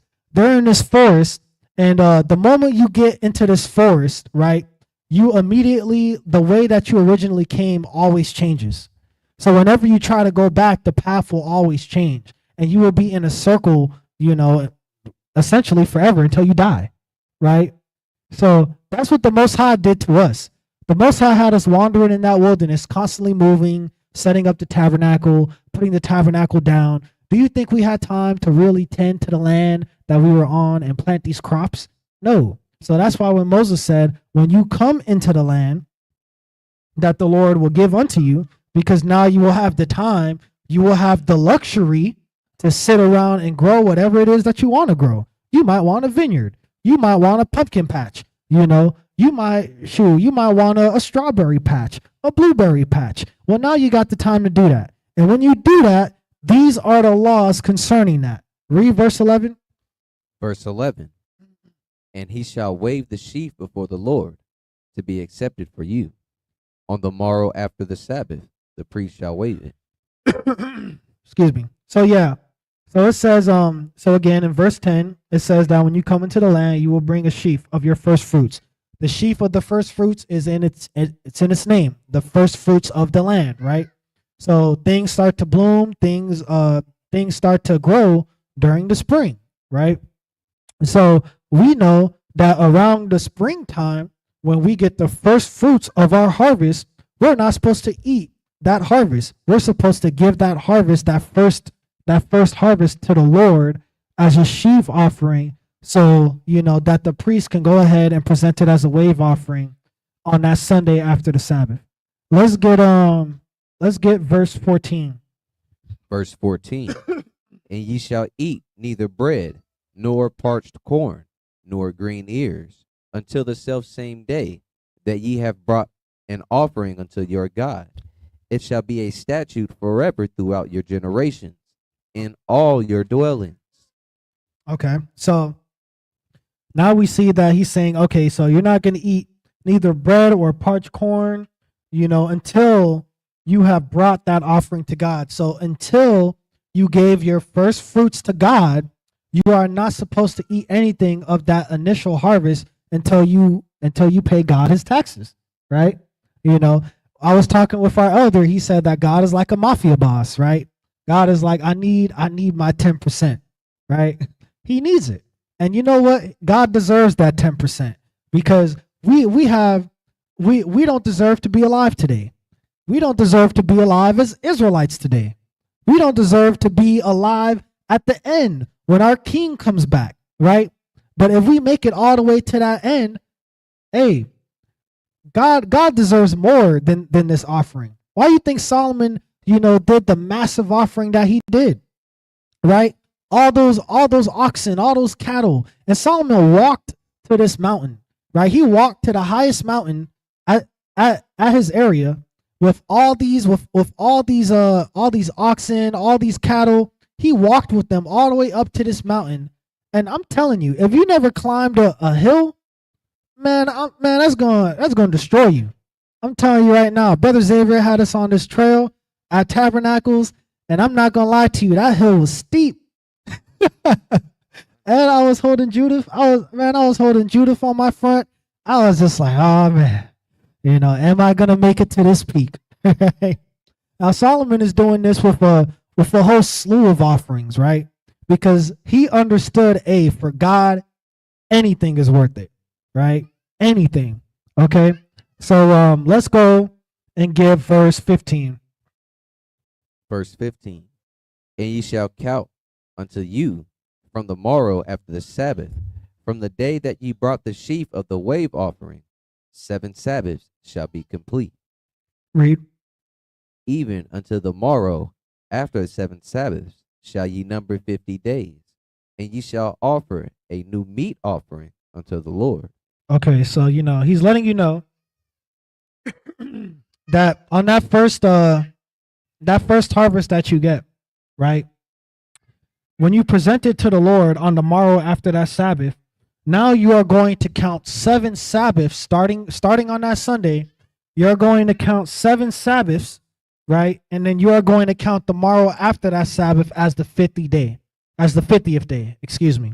That's why he says, even unto the morrow after the 7th Sabbath shall you number 50 days. 7 times 7 is 49. If you include that Sunday, 50. So God gave us a foolproof way of chronicling our time, right? He gave us a foolproof way of doing this, right? So that we can keep these days in the right times that it's appointed to us, right? So, here at the church, we go ahead and we base it off the spring equinox because that lets us know, okay, hey, spring is here, right? We know things start to grow in spring. We know does the first harvest take place in fall, Brother Xavier? I don't think so. Yeah, I don't think so either, right? Things start growing in spring. Okay, so we count that first harvest. We go ahead, we present it as a wave offering, okay? And then on that Sunday, we count 7 Sabbaths, and then we include the Sunday after that Sabbath. And then that's when we go ahead and we keep our feast of Tabernacles. And then we keep our feast of Pentecost. Let's go ahead and get verse 21. Verse 21. And ye shall proclaim on the selfsame day that it may be a holy convocation unto you, that ye shall do no servile work therein. It shall be a statute forever in all your dwellings throughout your generations. Okay, so he says all all your dwellings throughout your generations. So guess what? If you are that brother that's like, we are not in our land no more. Because I think someone told me that before when I was early in the truth. Someone did tell me that. I was like, dang, what do I say to that? But if you're that brother that's like, we are not in our land. All right. Well, God said in all your dwellings throughout your generations. So, hey, if we're in the land, out the land, in space, outer space, in the sea, deep sea, we keep in the Pentecost. All right. It don't matter. We finding a way. Okay. If we deep sea, we keep in the Pentecost with whatever we can eat down there. For real. Okay. So, and like I said, I'm going to touch on the sacrifices because, I know you guys are just like, well, he says the, meat offering. I'm seeing, offering with bread and 7 lambs without blemish. I don't even have 1 lamb. What do I do? What do I do? I don't even have 1. Don't worry. We're gonna get into how we sacrifice now because, the sacrifices were not done away with. The sacrifices translated. They moved. They changed. They were altered. Exactly. We do them differently now, but we still sacrifice because God still requires sacrifice from us. Okay? What kind of God would God be if he's like, you guys could just do whatever it is that you want to do and you don't have to make any hard decisions to serve me? What kind of God is that? Right? That sounds like the long, stringy, we are the world, white Jesus that we all know, right? And that's why he's so soft. I was watching a South Park episode. It was about the 6'7" stuff. God, I'm tired of hearing that. I'm not gonna lie to you. You kids need to stop. I feel like an old head now. You kids need to stop. For real. When I was watching this South Park episode, and Jesus, white Jesus is in the episode, and like they're basically going ahead and they're treating white Jesus like he's a pushover, right? They're treating white Jesus like a pushover. This guy, the principal, he went ahead, he beat up Jesus. He beat up Jesus. He fought him. He beat him up. And then you see white Jesus with the black guy coming back into the meeting. You know how they hop. They coming back into the meeting. He sat down and he just was quiet, right? Man, let him have tried that to the real Jesus. That boy, he would have got, omega beamed, he would have been eviscerated, right? The God that we serve is not this soft, you can do what you want to do. You don't have to sacrifice anything for me.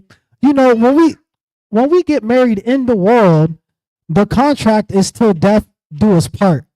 That sounds like a sacrifice to me, does it not? So how do we understand that, okay, in a marriage, there's sacrifices, all right? There's sacrifices that has to be made to keep the unity of this marriage, to keep this marriage standing. How can we understand that? But when it comes to the marriage with God, there's no sacrifices required. That makes no sense.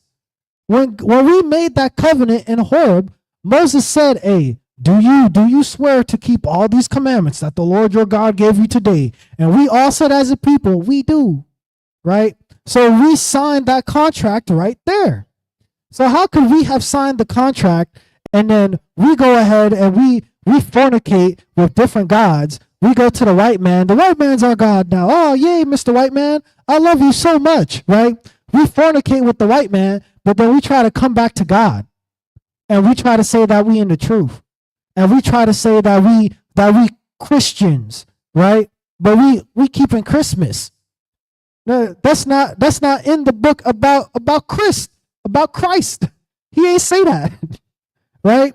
So we can't be saying that we serve God, that we're Christians, if we're doing things contrary to him, if we're not trying our best to keep these traditions that's set up in place, because that's what this is. Pentecost, that's a tradition, right? Passover, that's a tradition. Feast of Unleavened Bread, that's a tradition, okay? These are things that God gave us for our culture that shaped us as a people. And they were so great, just like what Brother Xavier said earlier in the class. The heathens took a lot of those principalities in these holy days and created their own holy days based off of them, right? They created their own holy days based off of them, right? The Negroes got Passover. We got 4th of July, right? the Negroes, they got Hanukkah dedication, festival of lights. We got Christmas lights. Okay? They took our same principles and altered them and put them in their holidays. Okay? So when we see the same principles in God's holidays, right, we subconsciously reject them. Just like in the class that our brother did, Israel under mobile heart attack, right? They subconsciously programmed us. So when the real truth comes to us, we coherently reject it, right? So, oh yeah, we got a scripture right here. We got Jeremiah 3:1, fornicating with other gods, then coming back to the Most High. Facts. And I'm gonna actually go ahead and we gonna read that real quick. Jeremiah 3:1. Okay, yeah, you can read it. It's the book of Jeremiah, chapter 3 and verse 1. They say, if a man put away his wife, and she go from him, and become another man's, shall he return unto her again? Shall not that land be greatly polluted? But thou hast played the harlot with many lovers. Yet return again to me, saith the Lord. You know, that's crazy. Because, hey, that's how you know God is a man. Because he's like, hey, if a man put away his wife and she goes in hot girl summer, you know, for 5 summers, and she comes back to return to be his wife, is he going to take her back? Seeing her, you know, her only vans everywhere? No, he's not going to be like, oh, okay, you can come back and raise my children. No, but God is so great of a man that, you know, we can fornicate with all these other different gods, but we can return unto him if we actually do the sacrifice that he wants now, right? So let's go. I'm getting a little ahead of myself. Let's get Amos 5. We'll start at verse 21.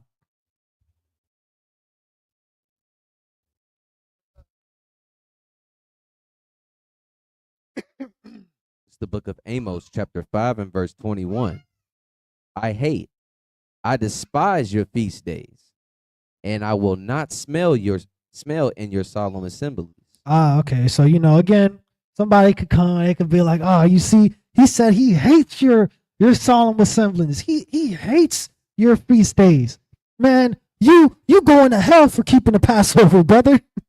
You going to hell for keeping Day of Atonement, brother. Yeah. Okay, let's keep reading. Though ye offer me burnt offerings and your meat offerings, I will not accept them, neither will I regard the peace offerings of your fat beast. So that's why he's saying, hey, I hate your feast days. Because if you notice, the only 2 feast days we touched on so far was, well, the only 3 technically. We had Passover, unleavened bread, and we had Pentecost, right? These days we had to do sacrifices. Okay? So on these feast days, we had sacrifices that we needed to do.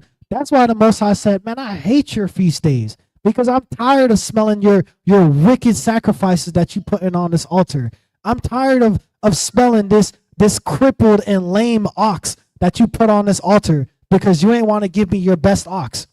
You ain't want to give me something without blemish. You ain't want to give me a lamb without blemish. I'm tired of smelling this lamb that's doing the stanky leg walking to the altar, right?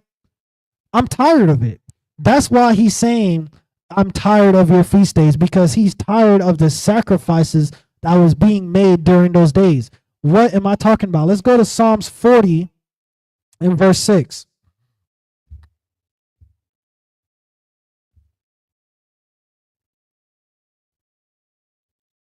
This is the book of Psalms, chapter 40 and verse 6. Sacrifice and offering thou didst not desire. My ears hast thou opened. Burnt offering and sin offering hast thou not required. Okay, so he's saying, hey, look, you know, burnt offering and sin offering hast thou not required, right? So hold on. But we are reading that God said that we had to do these sacrifices, and they will be a perpetual, you know, statute for us throughout our generations. But, you know, and I just gave you 2 scriptures that just said that God is tired of these sacrifices. So does God change? Is God different now? Let's get some more scriptures. Let's get Hebrews 10 and verse 1.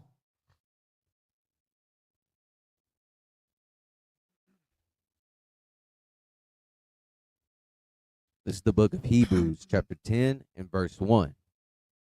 For the law, having a shadow of good things to come, and not the very image of the things, can never with those sacrifices. With those what? Sacrifices. With those what? Sacrifices. Read. Which they offered year by year, continually make the comers thereunto perfect. So these sacrifices were not able to make us perfect. That is weird, right? Because why would the Most High command us to do sacrifices in the first place if he's saying, I don't want y'all to sacrifice no more because they can't make you perfect? Well, it goes to what I was saying earlier. We still sacrifice, just differently, right? Because us sacrificing bull and rams is not going to take away the lustful thoughts of fornicating out our mind, right? You know, me going ahead and taking little Billy onto the altar where I got 40 other little Billies in my farm, I'm not going to care. I'm going to fornicate. Oh, yeah. Oh, man, I ain't sleep with you. Oh, I'm so sorry. You know, let me do the cross, whatever they do. You know, I'm sorry, God. You know, little Timmy, please cleanse me, priest. Cleanse me from my sin. Please. Oh, I've been cleansed. Hallelujah. Whew. All right, now let me go back. Let me go down to that street again because I know that harlot Rahab is right there. So let me go to Rahab, right? These sacrifices could not make us perfect. Let me go ahead and let's go ahead and get James 1 and let's get James 1 and 2. It's the book of James, chapter 1 and verse 2. My brethren, count it all joy when ye fall into diverse temptations. Okay, so diverse temptations just means diverse, you know, just many temptations. He's saying count it all joy when you fall into different temptations. Read. Knowing this, that the trying of your faith worketh patience. Okay, because your faith is being tried right now, right? Because, hey, guess what? When you're tempted of fornicating, your faith of, do I really believe in God enough that if I fornicate, that, you know, not only will I destroy my people further and create more whores, but I'm going to die eternally. Do I really have faith in him for that? You know, do I really have, dang, man, I'm starving. It's the Sabbath. Oh, man, I forgot to prepare, you know, pants down my legs, 6 days. I didn't prepare no food. It's the Sabbath. Man, I'm hungry. I wish I could just heat up this Hot Pocket right now. You know, do you really believe in God enough that if you heat up this Hot Pocket, you are going to be heating up for eternity, right? Do you really believe? That's why he says, hey, count it joy when you fall into temptations, because God is testing you. God is seeing how faithful are you. Are you going to overcome these temptations? Read verse 4. Verse 4. But let patience have her perfect work. Have her what? Her perfect work. Read.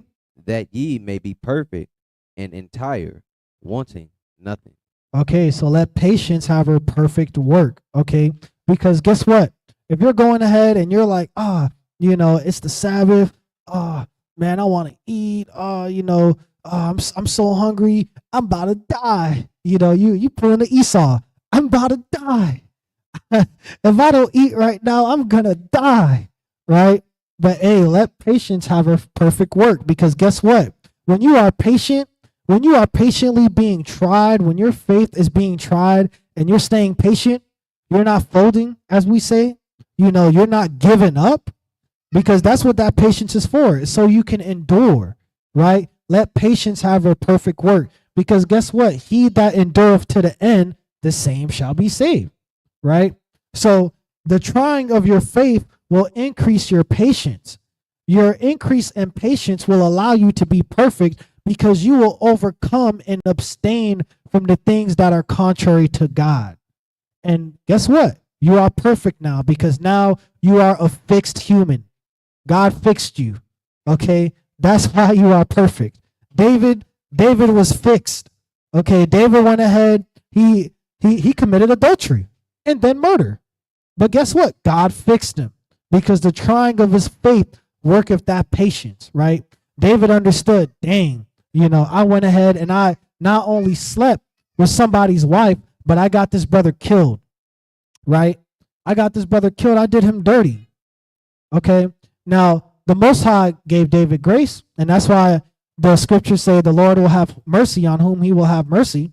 And that's why, hey, it's important that whenever you think about sinning, always imagine that sin will be your last. If you ever think about sinning, always have in your mind, if I do this, I will die. And I guarantee you, if you have that in your mind, it's going to stop you from sinning. It's going to stop you from sinning in the future. These things will happen. A just man will fall 7 times, but the wicked will stay fallen, right? But a just man will rise up again. So we got to understand that the only way to really be perfect to God is not by anything materialistic. The only way to be perfect to God is by overcoming the temptations and trials that come with trying to keep these commandments in this backwards society. Okay, that's what makes you perfect. Let's go back to Hebrews 10, and we're gonna reread verse 1.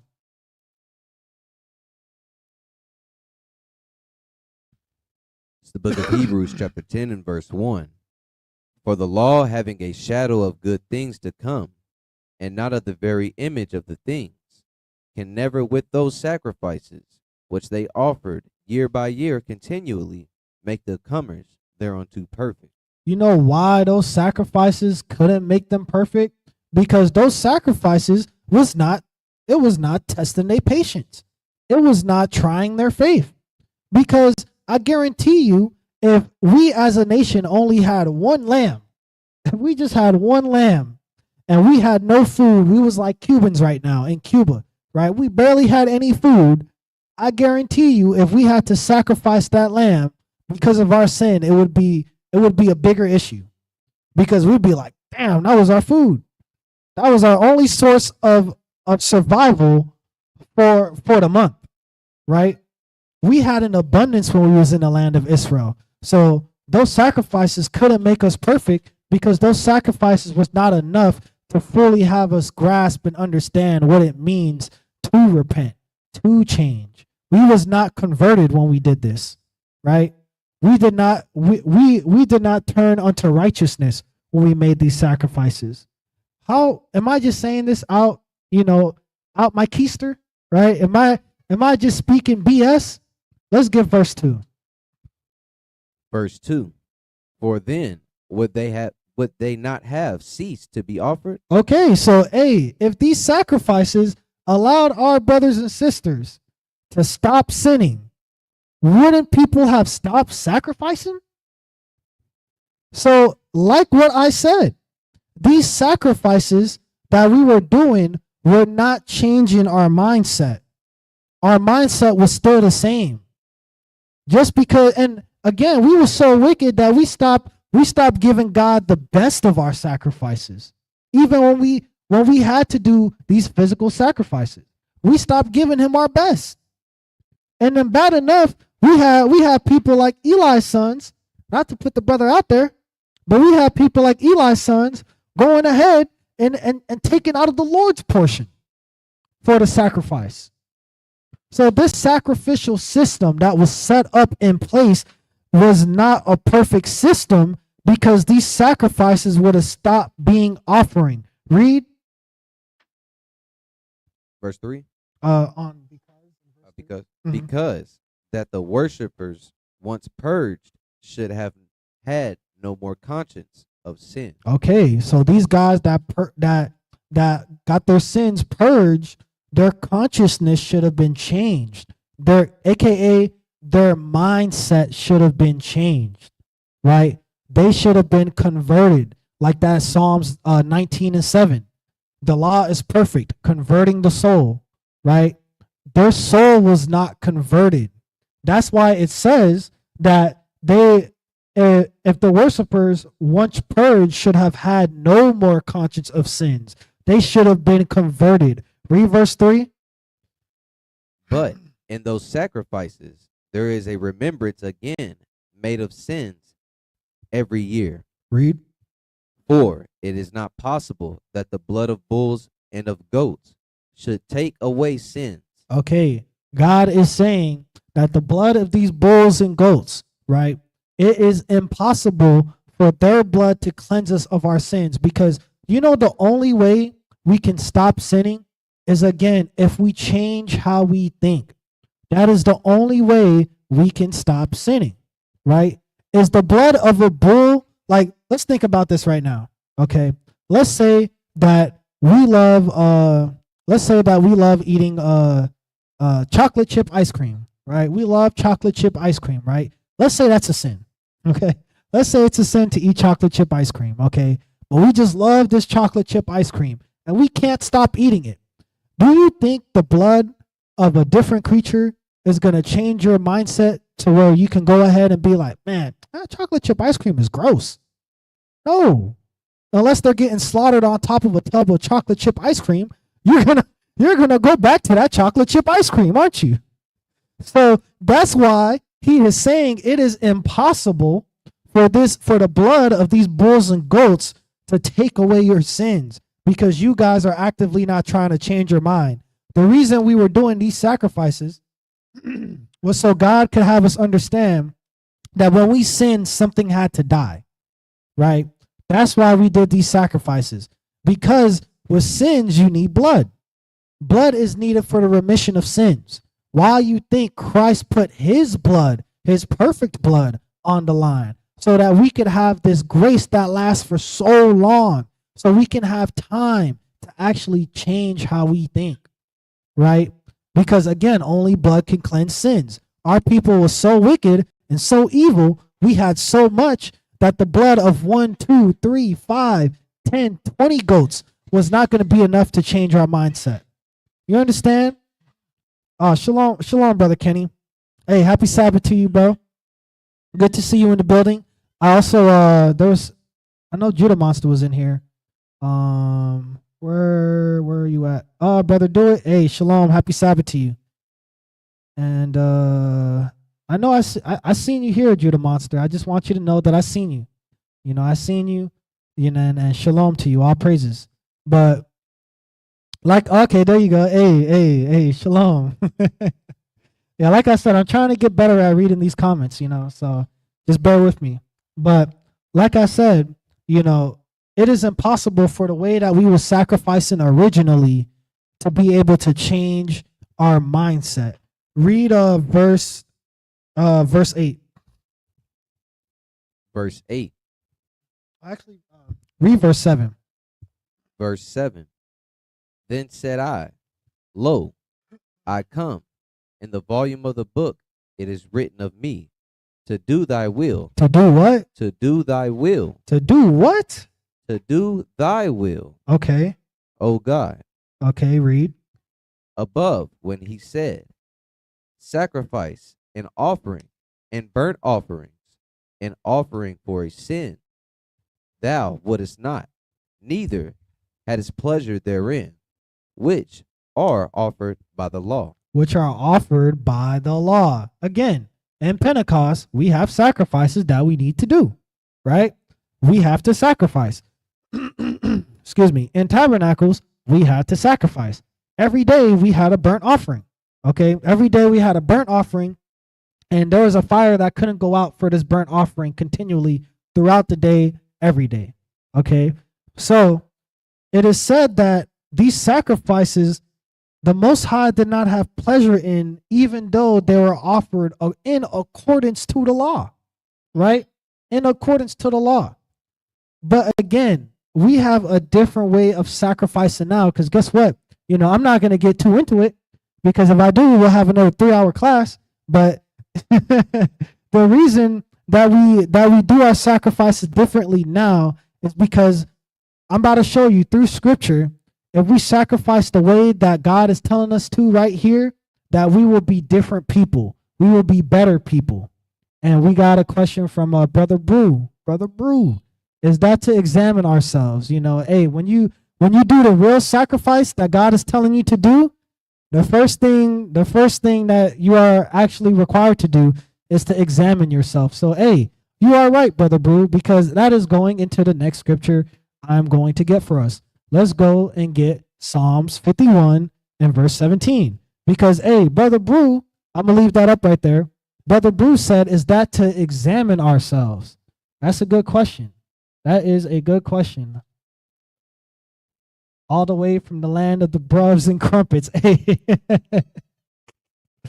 Oh man, that's funny. All the way from the lands of bruv. Yeah, bruvs and where's the peas, fam? Where's the peas? Hey, I used to love that Top Boy. I'm not gonna lie to you. But yeah, let's get that Psalms 51 and verse 17. This is the book of Psalms, chapter 51 and verse 17. The sacrifices of God are a broken spirit, a broken and a contrite heart. O God, thou wilt not despise. Okay, and he says, thou will not despise. Now, hey, notice, Brother Xavier, how in Hebrews 10, he said that he despised our sacrifices? He despised those sacrifices of the bulls and goats? Well, dang, right here, David's telling us that God will never despise the sacrifices of a contrite and broken spirit. Let's get that word contrite, because Brother Bruce said, is that to examine ourselves? And We don't do that. hold on, I got you. Evil is good. I got you. Ho for sure. There we go. Hey, took us 4 tries, but we got it. You know what I'm saying? There you go. That is completely right. We're going to go ahead. We'll get this definition, contrite.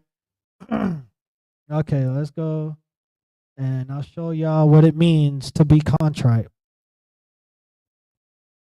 All right. So, contrite. And let me how do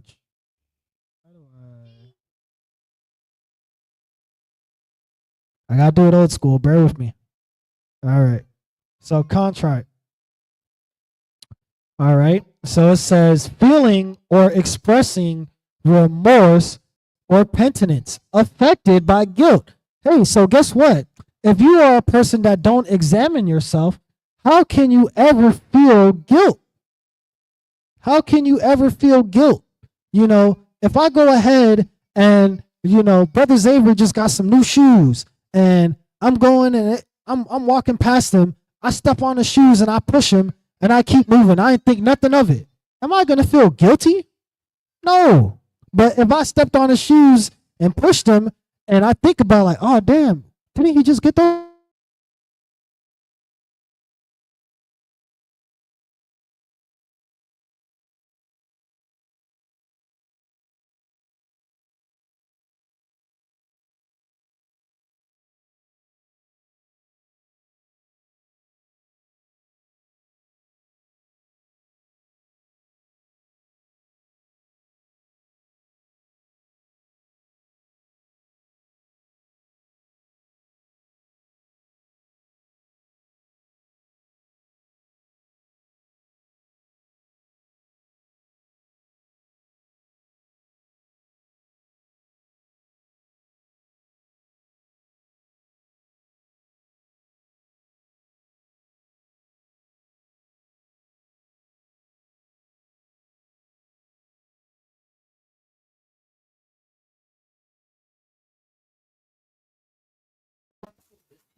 Yeah, it's taking a minute.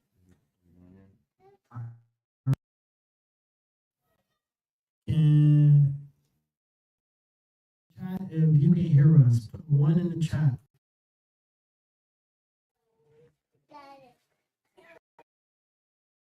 Okay, so yeah, hey, the screen is going crazy right. Yeah, so Brother Brew, is it important to examining yourself is having that right now? Notice how are also of a broken spirit, right? Broken, right? Those who are broken accept and understand, right? So how can you go ahead and fortify, right?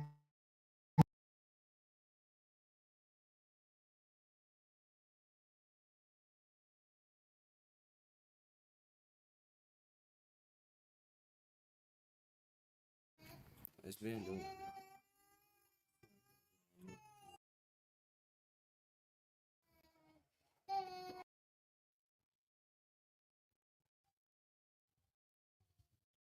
So I was doing that because it was plugged in.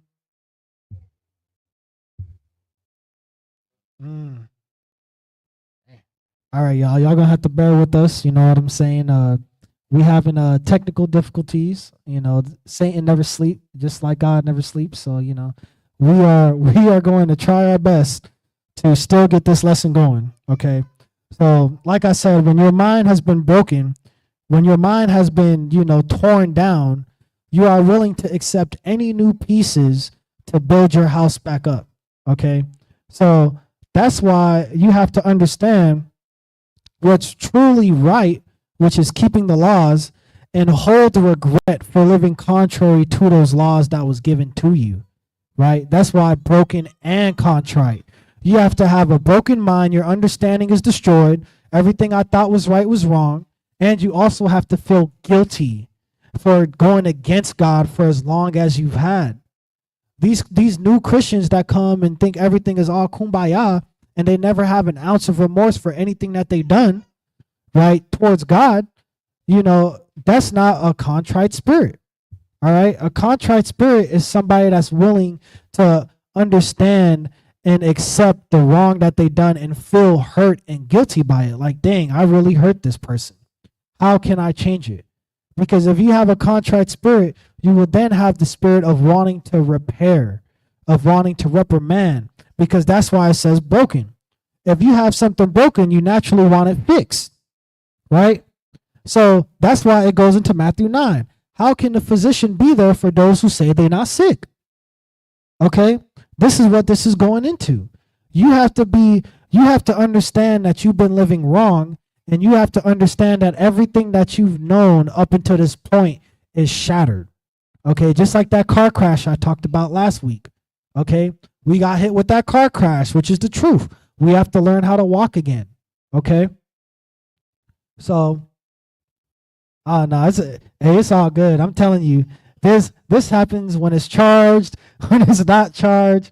Hey, Satan will always find a way, but we the saints will always find a way to keep it moving. And I appreciate you, Brother Brew, for letting us know that is good.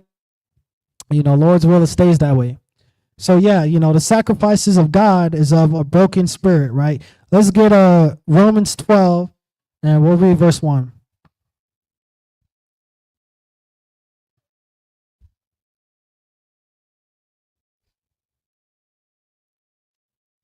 It's the book of Romans, chapter 12 and verse 1. I beseech you, therefore, brethren, by the mercies of God, that ye present your bodies a living sacrifice, holy. Wait, what? Holy. Read. Acceptable unto God, which is your reasonable service. And that's your reasonable service.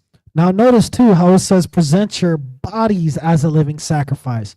Back then, we had to present the bodies of animals, right? As sacrifices.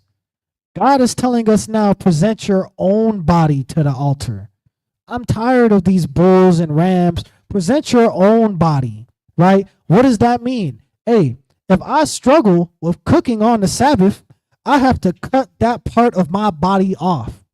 That's a carnal thought. That comes from my body. How do I know this is true? Because the feeling of hunger comes from my body. The feeling of hunger does not come from God. God does not send, you are hungry now. And I'm like, damn, I'm hungry.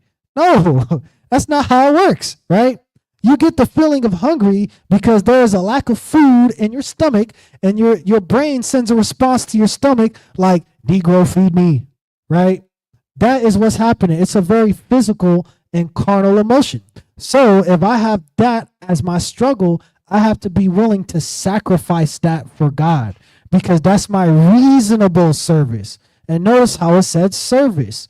We are supposed to do these commandments, right? Not just keep them and put them on the wall and stare at them while the crystals and candles is burning. No, we are supposed to do them, right? Read verse 2. Verse 2. And be not conformed to this world, but be ye transformed by the renewing of your mind. How? By the renewing of your mind. No, you just get dunked in the water in that baptism and you good. By the renewing of your mind. We just got to get the bull and goats on the altar. Renewing of your mind. Read. That ye may prove what is that good. And notice how it says that ye may prove what is that good, right? Because again, the only thing good, Romans 7 and 12, is the commandments. So guess what? When you change your mind by keeping the commandments, like Psalms 19 and 7 says, the law is perfect, converting the soul. When you do this and your mind gets renewed, you present your body as the sacrifice, the things that you used to do. I'll tell you now, I used to want to get tattoos. You know, I was just broke. I ain't gonna lie to you. I was broke. But that was good. All praises to the Most High because I don't have one on my body, right? But that's something that I've wanted, you know, ever since I was a little boy. I'm like, man, I want to be tatted up, right? That was something I sacrificed coming into the truth because I'm like, oh, wait, I can't do this, right? It says I can't put markings on my flesh. So that's something I have to be willing to give up. And I did, right? Now my mind has changed. I don't ever think about, damn, I wish I had got that tattoo, man. No, because my mind is different now, right? Hey, exactly. Mind update. I got that iOS 12 now. I don't even know what's the latest iOS, but hey, I got the iOS 12 now. You know, I was running iOS 5. Okay. The Lord updated me times 2. So again, the renewing of your mind is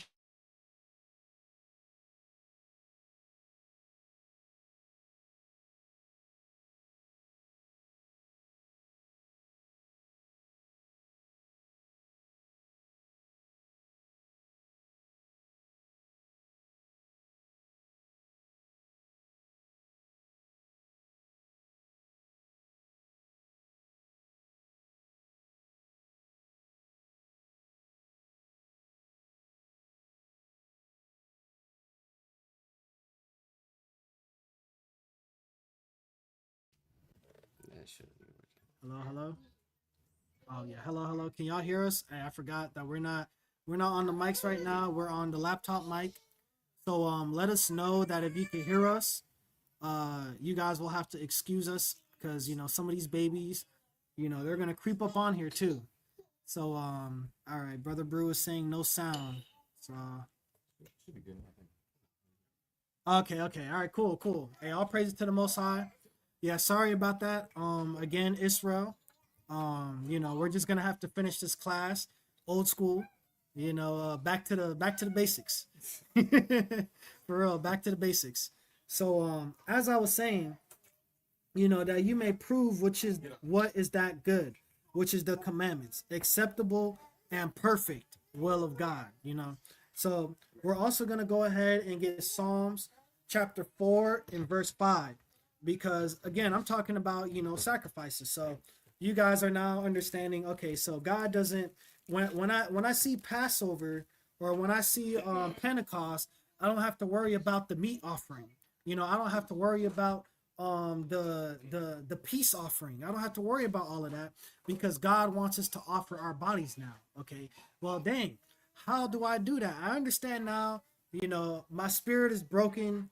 I'm contrite. I'm remorseful. I want to know what is right. Okay. So again, I'm going to show you scripturally how do we sacrifice if you don't already understand. Let's get that Psalms 4 and verse 5. The book of Psalms chapter 4 and verse 5. Offer the sacrifices of righteousness. Of what? Of righteousness. Okay. And put your trust in the Lord. Let's get Psalms 119 and 142. Because David said, offer the sacrifices of righteousness, right? Now, I might have some Christians right now, hey, they jumping out their skin. They're like, oh, I'm righteous. Yes, let's go. I'm already righteous. I go to church. You know, I pay tithes. You know, hey, we in there. I'm already doing the sacrifices. Let's get Psalms 119 and 142 to find out what is righteousness according to God. It's the book of Psalms, chapter 119 and verse 142. Thy righteousness is an everlasting righteousness, and thy law, And the what? and thy law Read. is the truth. Okay, so the law is the truth. Okay, everything goes back to the laws, the truth, the gospel, the spirit, what's good, what's holy. It's all the commandments, right? Because the commandments is just that perfect, right? God's way of life is that perfect that it's the only thing that's good. It's the only thing that's perfect. It's the only thing that can convert you. It's the only thing that is holy, because that is what is righteousness according to God. His laws, his statutes, and his commandments, right? So let's go back to the feast days. I know we got off on a tangent, but I wanted to touch on the sacrifices a little more, because a lot of these feast days are going to have sacrifices. And, you know, I specifically made this class for people that's new, and for people that might not know, that want to know what the feast days are, right? That's the purpose of us, you know, me and Brother Xavier bringing this class out, so we can give y'all kind of a gist and a path, a gateway to go on the direction on how to keep these laws and what these holy days are, right? So now that we understand what we sacrifice now, which is our bodies, our flesh, things that are carnal against the commandments, that's what we sacrifice now. Okay, so let's get back to Leviticus 23, and we're gonna go and read verse 24.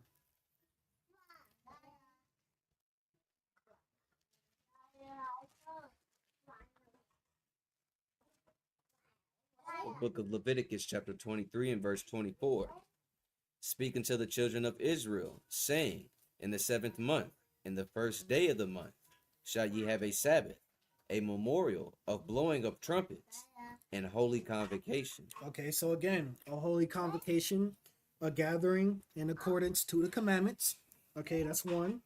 And then that it shall be a Sabbath, right?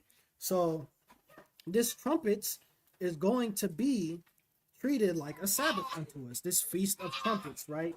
And then it also says that it's a memorial of blowing trumpets, right? So let's also get verse 25. Verse 25.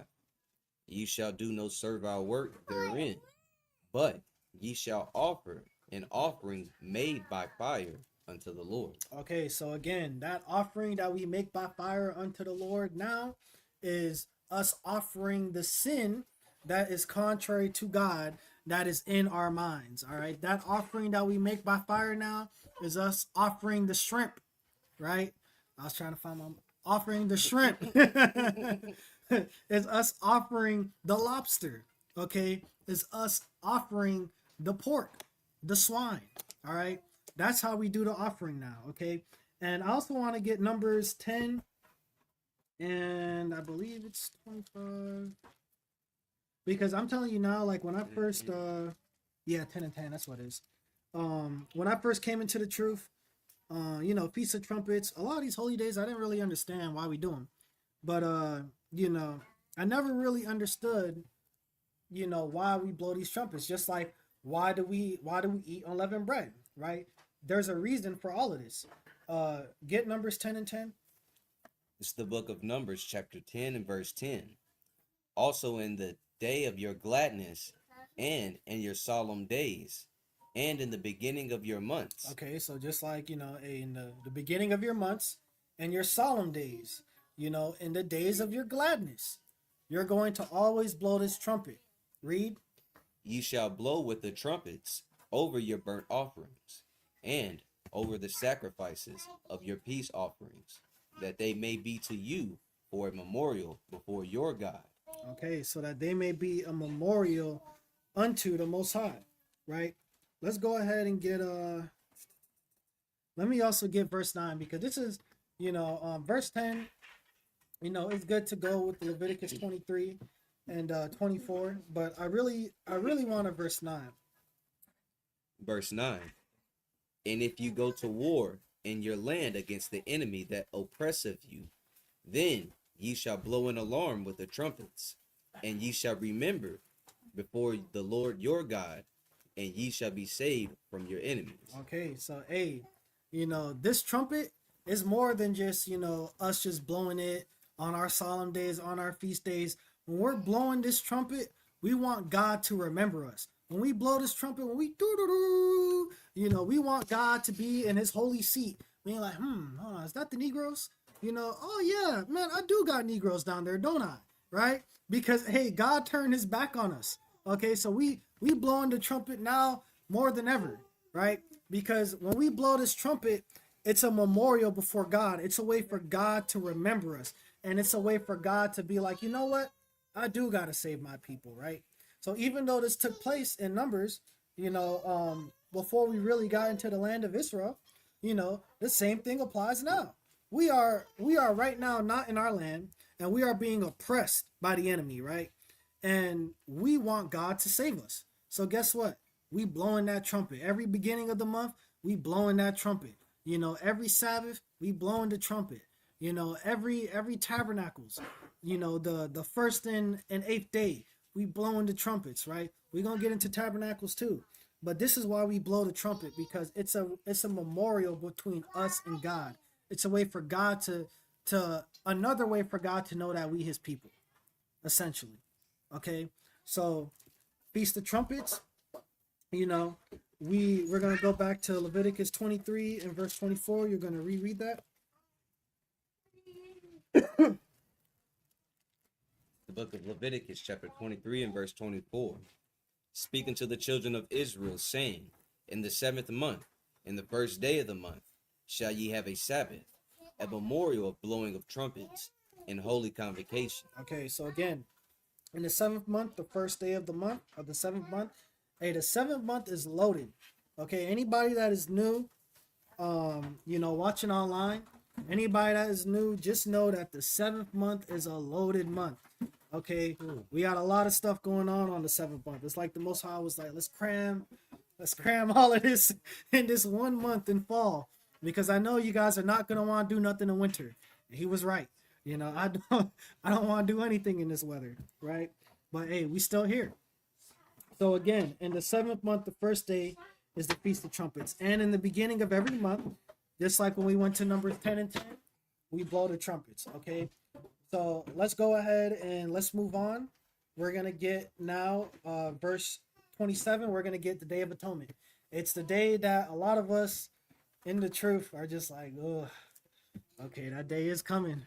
It's a day that we all mentally, physically, emotionally prepare for, because yeah, it's real affliction. I'll tell you that, and we'll get into what that affliction looks like. So let's get that. Verse 27. Also, on the 10th day of this 7th month, there shall be a day of atonement.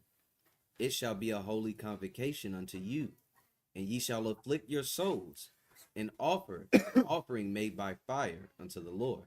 Okay, so now on the 10th day of this same month, so the first day of the 7th month, we had trumpets. Now the 10th day of the 7th month, we have the Day of Atonement. Okay, now the Day of Atonement, also a holy convocation. All these feasts that you see in Leviticus 23, they're all holy convocations. Okay, you have to gather. You cannot forsake the assemblies. Let's get Hebrews 10.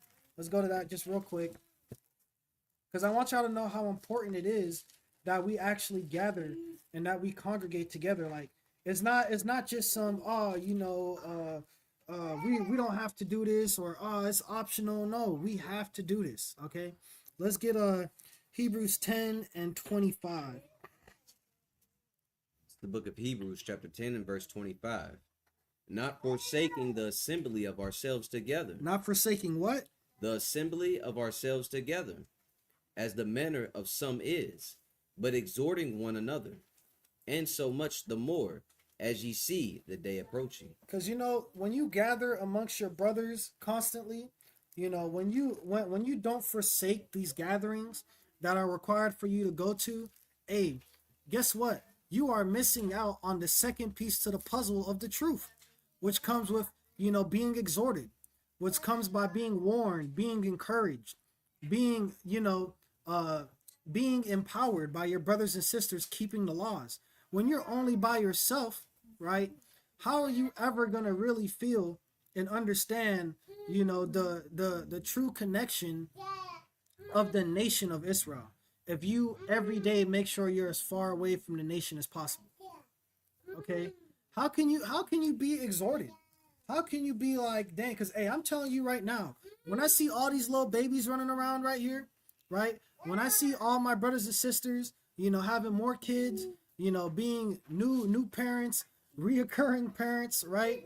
Hey, that's warning me that I gotta make sure I'm right. Because look at all of these new spirits around. Look at all of these new souls around, right? It's up to us, the brethren, to make sure that they make it to the kingdom. How am I ever going to feel convicted like that if I'm playing Cyberpunk at my house all day? I'm not going to feel convicted, right? I'm going to want to level up on the game, not in real life. So we can't forget these holy convocations. Read verse 27 from the top. Verse 27. Also, on the 10th day of this 7th month, there shall be a day of atonement. It shall be a holy convocation unto you, and ye shall afflict your souls, and offer an offering made by fire unto the Lord. Okay, and you're supposed to afflict your souls. We're going to get into what afflicting looks like. And also just give verse 28. Verse 28. And ye shall do no work in that same day, for it is a day of atonement, to make an atonement for you before the Lord your God. Okay, so, and again, you shall do no work because it's a day of atonement, right? You got to understand that the day of atonement is a day that God gave us that we can actually have our sin credit wiped clean. Imagine if the credit card bureaus gave us a day in the year that they wipe our credit clean. Or at least, put our credit back to good, right? A lot of us is struggling. And Esau, they don't care, right? But hey, God sees us struggling, and God, he's like, you know what? I want to give you guys another chance. Even though we have grace. Even though we have grace now. God still gave us a day, right? That we can make an atonement with him. That we can wipe the slate clean with him, right? What does that look like? Because it says the 10th day, afflict, somebody that's new that don't know that, hey, I'd be first in line to fix. I'm telling you. Hey, if the government really did that, man, boy, shoot. Hey, all of us would have 7 to 800, But, this affliction, what this affliction looks like, and how do we keep this day? Let's get verse 32. Verse 32. It shall be unto you a Sabbath of rest, and ye shall afflict your souls in the 9th day of the month at even. From even until even shall ye celebrate your Sabbath. Okay, so you see how it says, from even unto even shall ye celebrate your Sabbath. So God is thorough. He's letting you know. Okay, so, the 10th day is the feast. Yes, is the Day of Atonement. We can break the fast that day, right, at the even. But the fast starts on the 9th day at even. Because how confused would we be if we just read 27 and that's all the information we had, right? That's why God is thorough, okay? Verse 32, he says, at the 9th day of the month, at even to even, will be your Sabbath, right? And you will afflict your souls. So your fast will be from even to even. At the even of the 10th day is when you can break the fast, is when you can eat, and is when you can, go ahead and, and enjoy your day. Because 9 times out of 10, a lot of us is not having the best of time when we're being afflicted, Now, I'm saying affliction. What does that affliction look like? Let's go to Isaiah 58:3, because I said fast. You guys are probably like, because there could be some wicked people out there that's like, man, I already afflicted my soul, man. I put the ash on my head, and I read Psalms today, man, and I was afflicted, man. I was so afflicted reading Psalms. I went through a Psalm 73, 78, and I was like, dang, we so wicked, we so evil. But Thank God I did that, right? This is what the affliction looks like. Let's get that. Book of Isaiah, chapter 58 and verse 3. Wherefore have we fasted? Say they, and thou seest not. Wait, hold on. Start over. Wherefore have we fasted? Have we what? Have we fasted? Okay, read. Say they, and thou seest not. Wherefore have we afflicted our souls? Have we what? Afflicted our souls. Afflicted. Okay, read. And thou takest no knowledge. All right. So, we really don't have to get the rest of that. Isaiah 58 and 3 is really for people that's keeping the Day of Atonement and they just can't wait for it to be over. They're not even thinking about precepts. They're not even thinking about making amends to their brothers that they wronged, or to their brothers and sisters that they have odds with. They just want the day to be over. Okay. But I brought you here to see that the fasting is afflicting your soul, right? That's what the affliction is fasting, is making sure. And it's not the Muslim fast. Okay. All right. We don't eat, we don't drink. All right. This is real affliction. Okay. And as we afflict our souls, we got to remember why we do it in the first place, because we want our slate clean with God. Okay.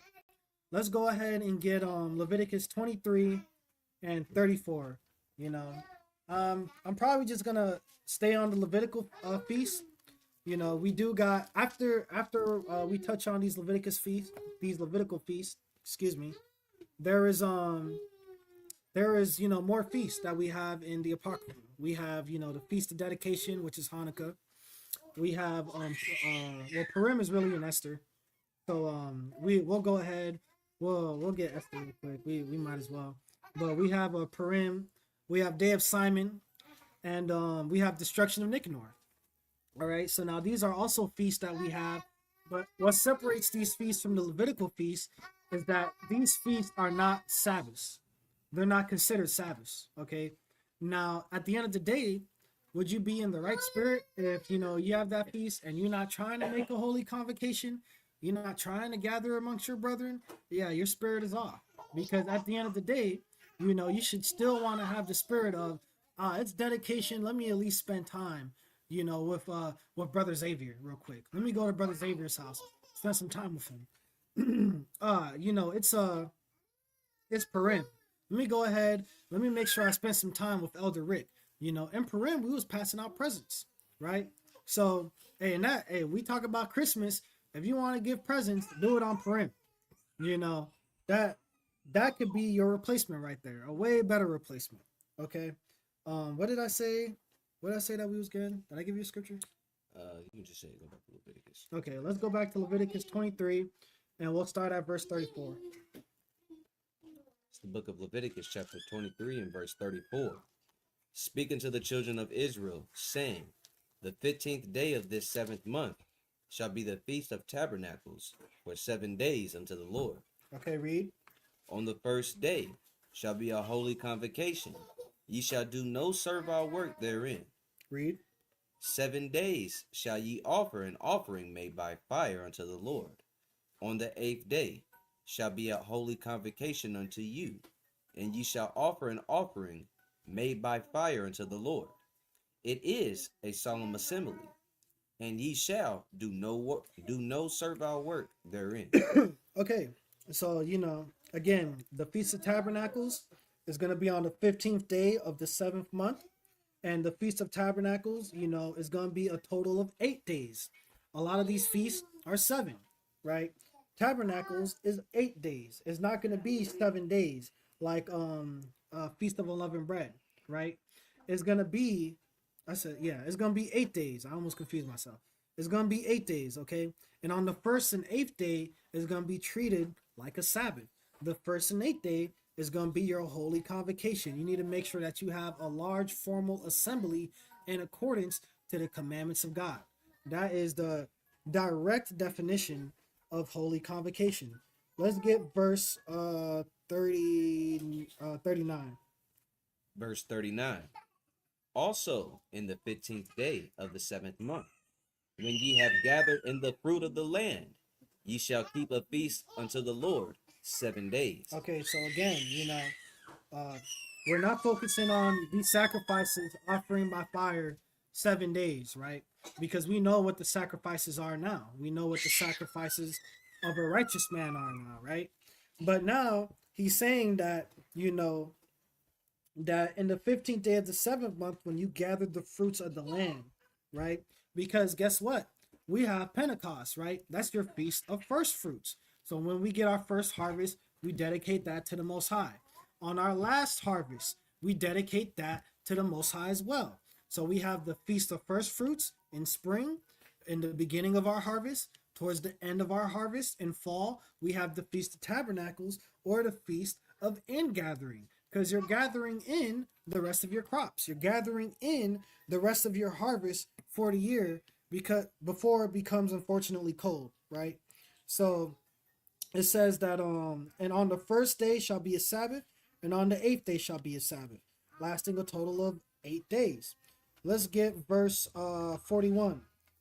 Verse 41. And ye shall keep it a feast unto the Lord 7 days in the year. It shall be a statute forever in your generations. For how long? Forever in your generations. Read. You shall celebrate it in the 7th month. Verse 42.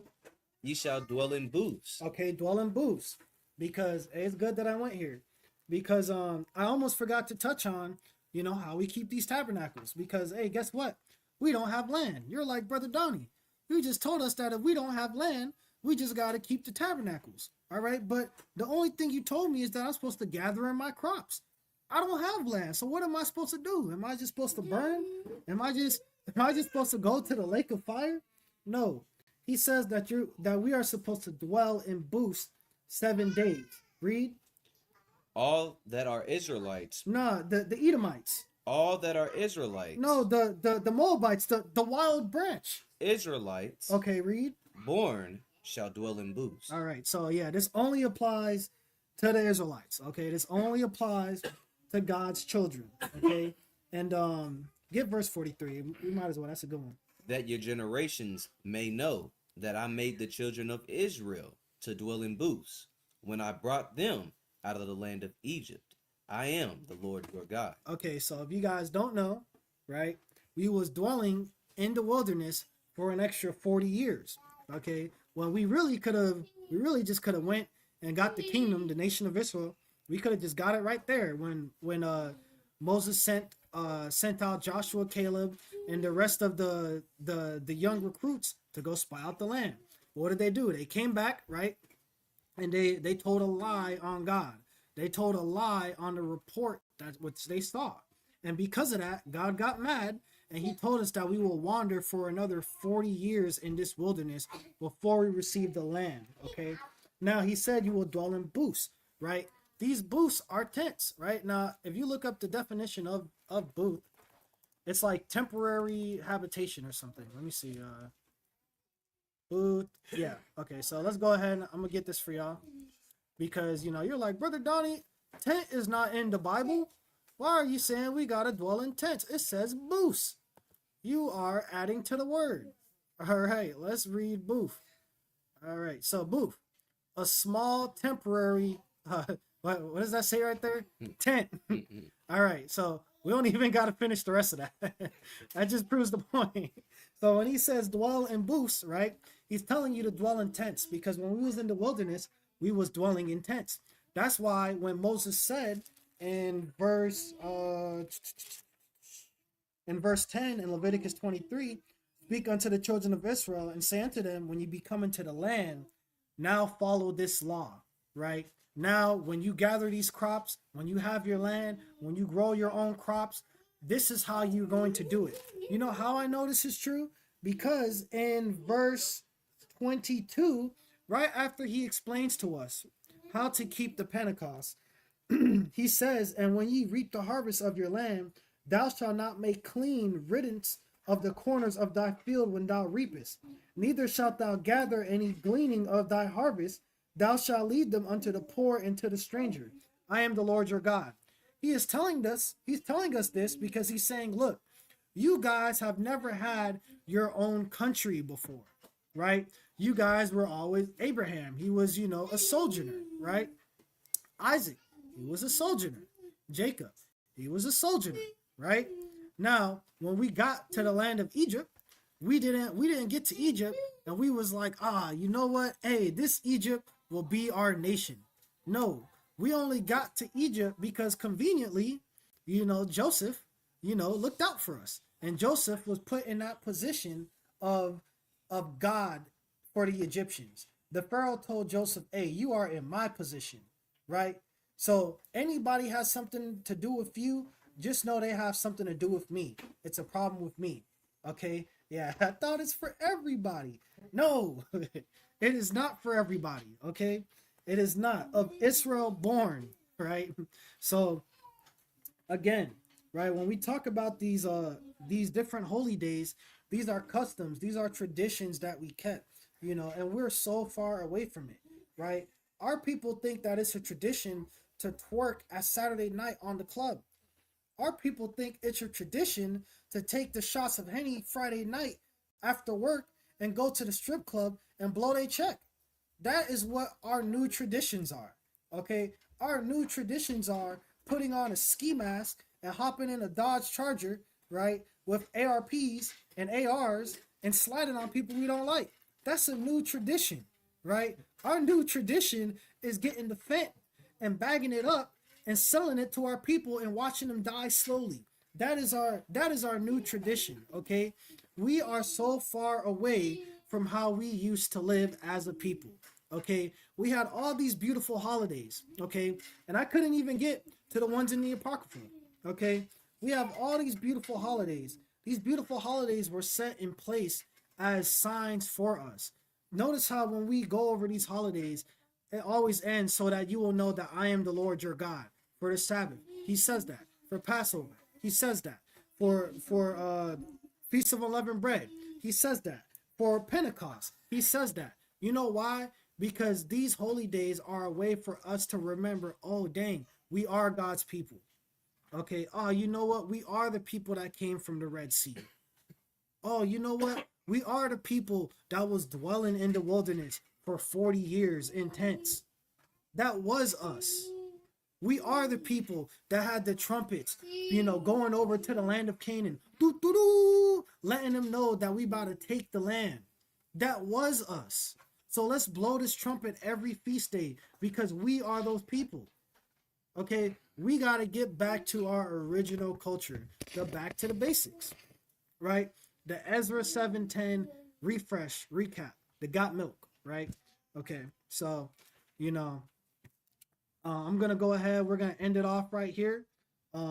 These are the feast days, the holy days that are Sabbaths, okay? So these holy days you must keep. You have to keep. In fact, there is in Exodus, I believe it's 23. Yeah, in Exodus 23 and verse, I guess you could start. Oh, how do I want to do this? Because I really want verse 17, but I want kind of the context. So go ahead and get verse 14. Yeah, get verse 14. It's the book of Exodus, chapter 23 and verse 14. 3 times thou shalt keep a feast unto me in the year. Thou shalt keep the feast of unleavened bread. Thou shalt eat unleavened bread 7 days, as I commanded thee, in the time appointed of the month of Abib. For in it thou camest out from Egypt, and none shall appear before me empty. Okay, so again, the Feast of Unleavened Bread. When you see in the scriptures, you see, the Feast of Unleavened Bread, or you see Passover, they're usually being referred to, as together, right? Because, the Passover and the Feast of Unleavened Bread, they go hand in hand. Okay, they're almost the same holy day. The Passover, the Lord slew all the firstborn of the Egyptians, passed over the Israelites in the land of Goshen.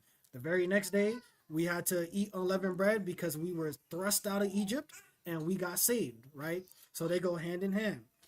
Get verse 16. In the feast of harvest, the first fruits of thy labors. Okay, so, actually keep reading. Which thou hast sown in the field. Okay, so, and the feast of harvest, the first fruits of thy labors, the Pentecost. Okay, so again, verse 14, he said, 3 times thou shalt keep a feast unto me, right? First is the Passover and Feast of Unleavened Bread, right? The second is the Feast of First Fruits, the Pentecost. Read. And the feast of ingathering, which is in the end of the year, when thou hast gathered in thy labors out of the field. And the Feast of Tabernacles. Give verse 17. 3 times in a year, all thy males shall appear before the Lord God. Yep. So, hey, the reason why I especially, because I knew this was going to be long, the reason why I especially wanted to cover these Levitical feasts is because these Levitical feasts are the most important feasts. Like if you can't remember Hanukkah, if you can't remember Purim, if you can't remember destruction of Nicanor, you better remember Passover. You better remember the Feast of First Fruits. You better remember the Feast of Tabernacles. That is the purpose of why I'm going over specifically these Levitical feasts that we are required to keep even today. So Lord's will, people were edified in this lesson. Lord's will, you guys were able to glean something from this. Even if you knew what these feast days were, hopefully this was a good recap for you. That's why recap is there. Hopefully it was a good refresher for you. And hopefully, people were able to understand not only what do we have to do on these days, but why we do them in the first place. So do you have anything for us, Brother Xavier? Okay. So, I want to wish my people the best, Lord's will. Y'all are having a good Sabbath, a great Sabbath. And Lord's will, y'all continue to have a great Sabbath. And just know that everything that happens is all in the Most High's will. Everything. And as long as you understand that, you're able to overcome any stumbling block that may be put in your path. So I hope if this was a stumbling block for you, that you've been able to overcome this stumbling block, and you have the spirit to want to to do these feasts. And I also want to shout out Brother Judah Monster. I don't know how I could get. Yeah. Okay, there you go. Hey, my bad. Hey, I'm being slow. I promise y'all I'm 26. Okay, I am not 56. Okay, I'm 26. All right. But hey, all praises to the Most High for Brother Judah Monster. Supporting the mission. Oh yeah, hey, dang! You see, when I finally knew what button to press, I was like, yes. But but yeah, hey, all praises to the Most High. Thank you, brother. Like I said, Lord's will, my people are able to glean something, and happy Sabbath, Shalom.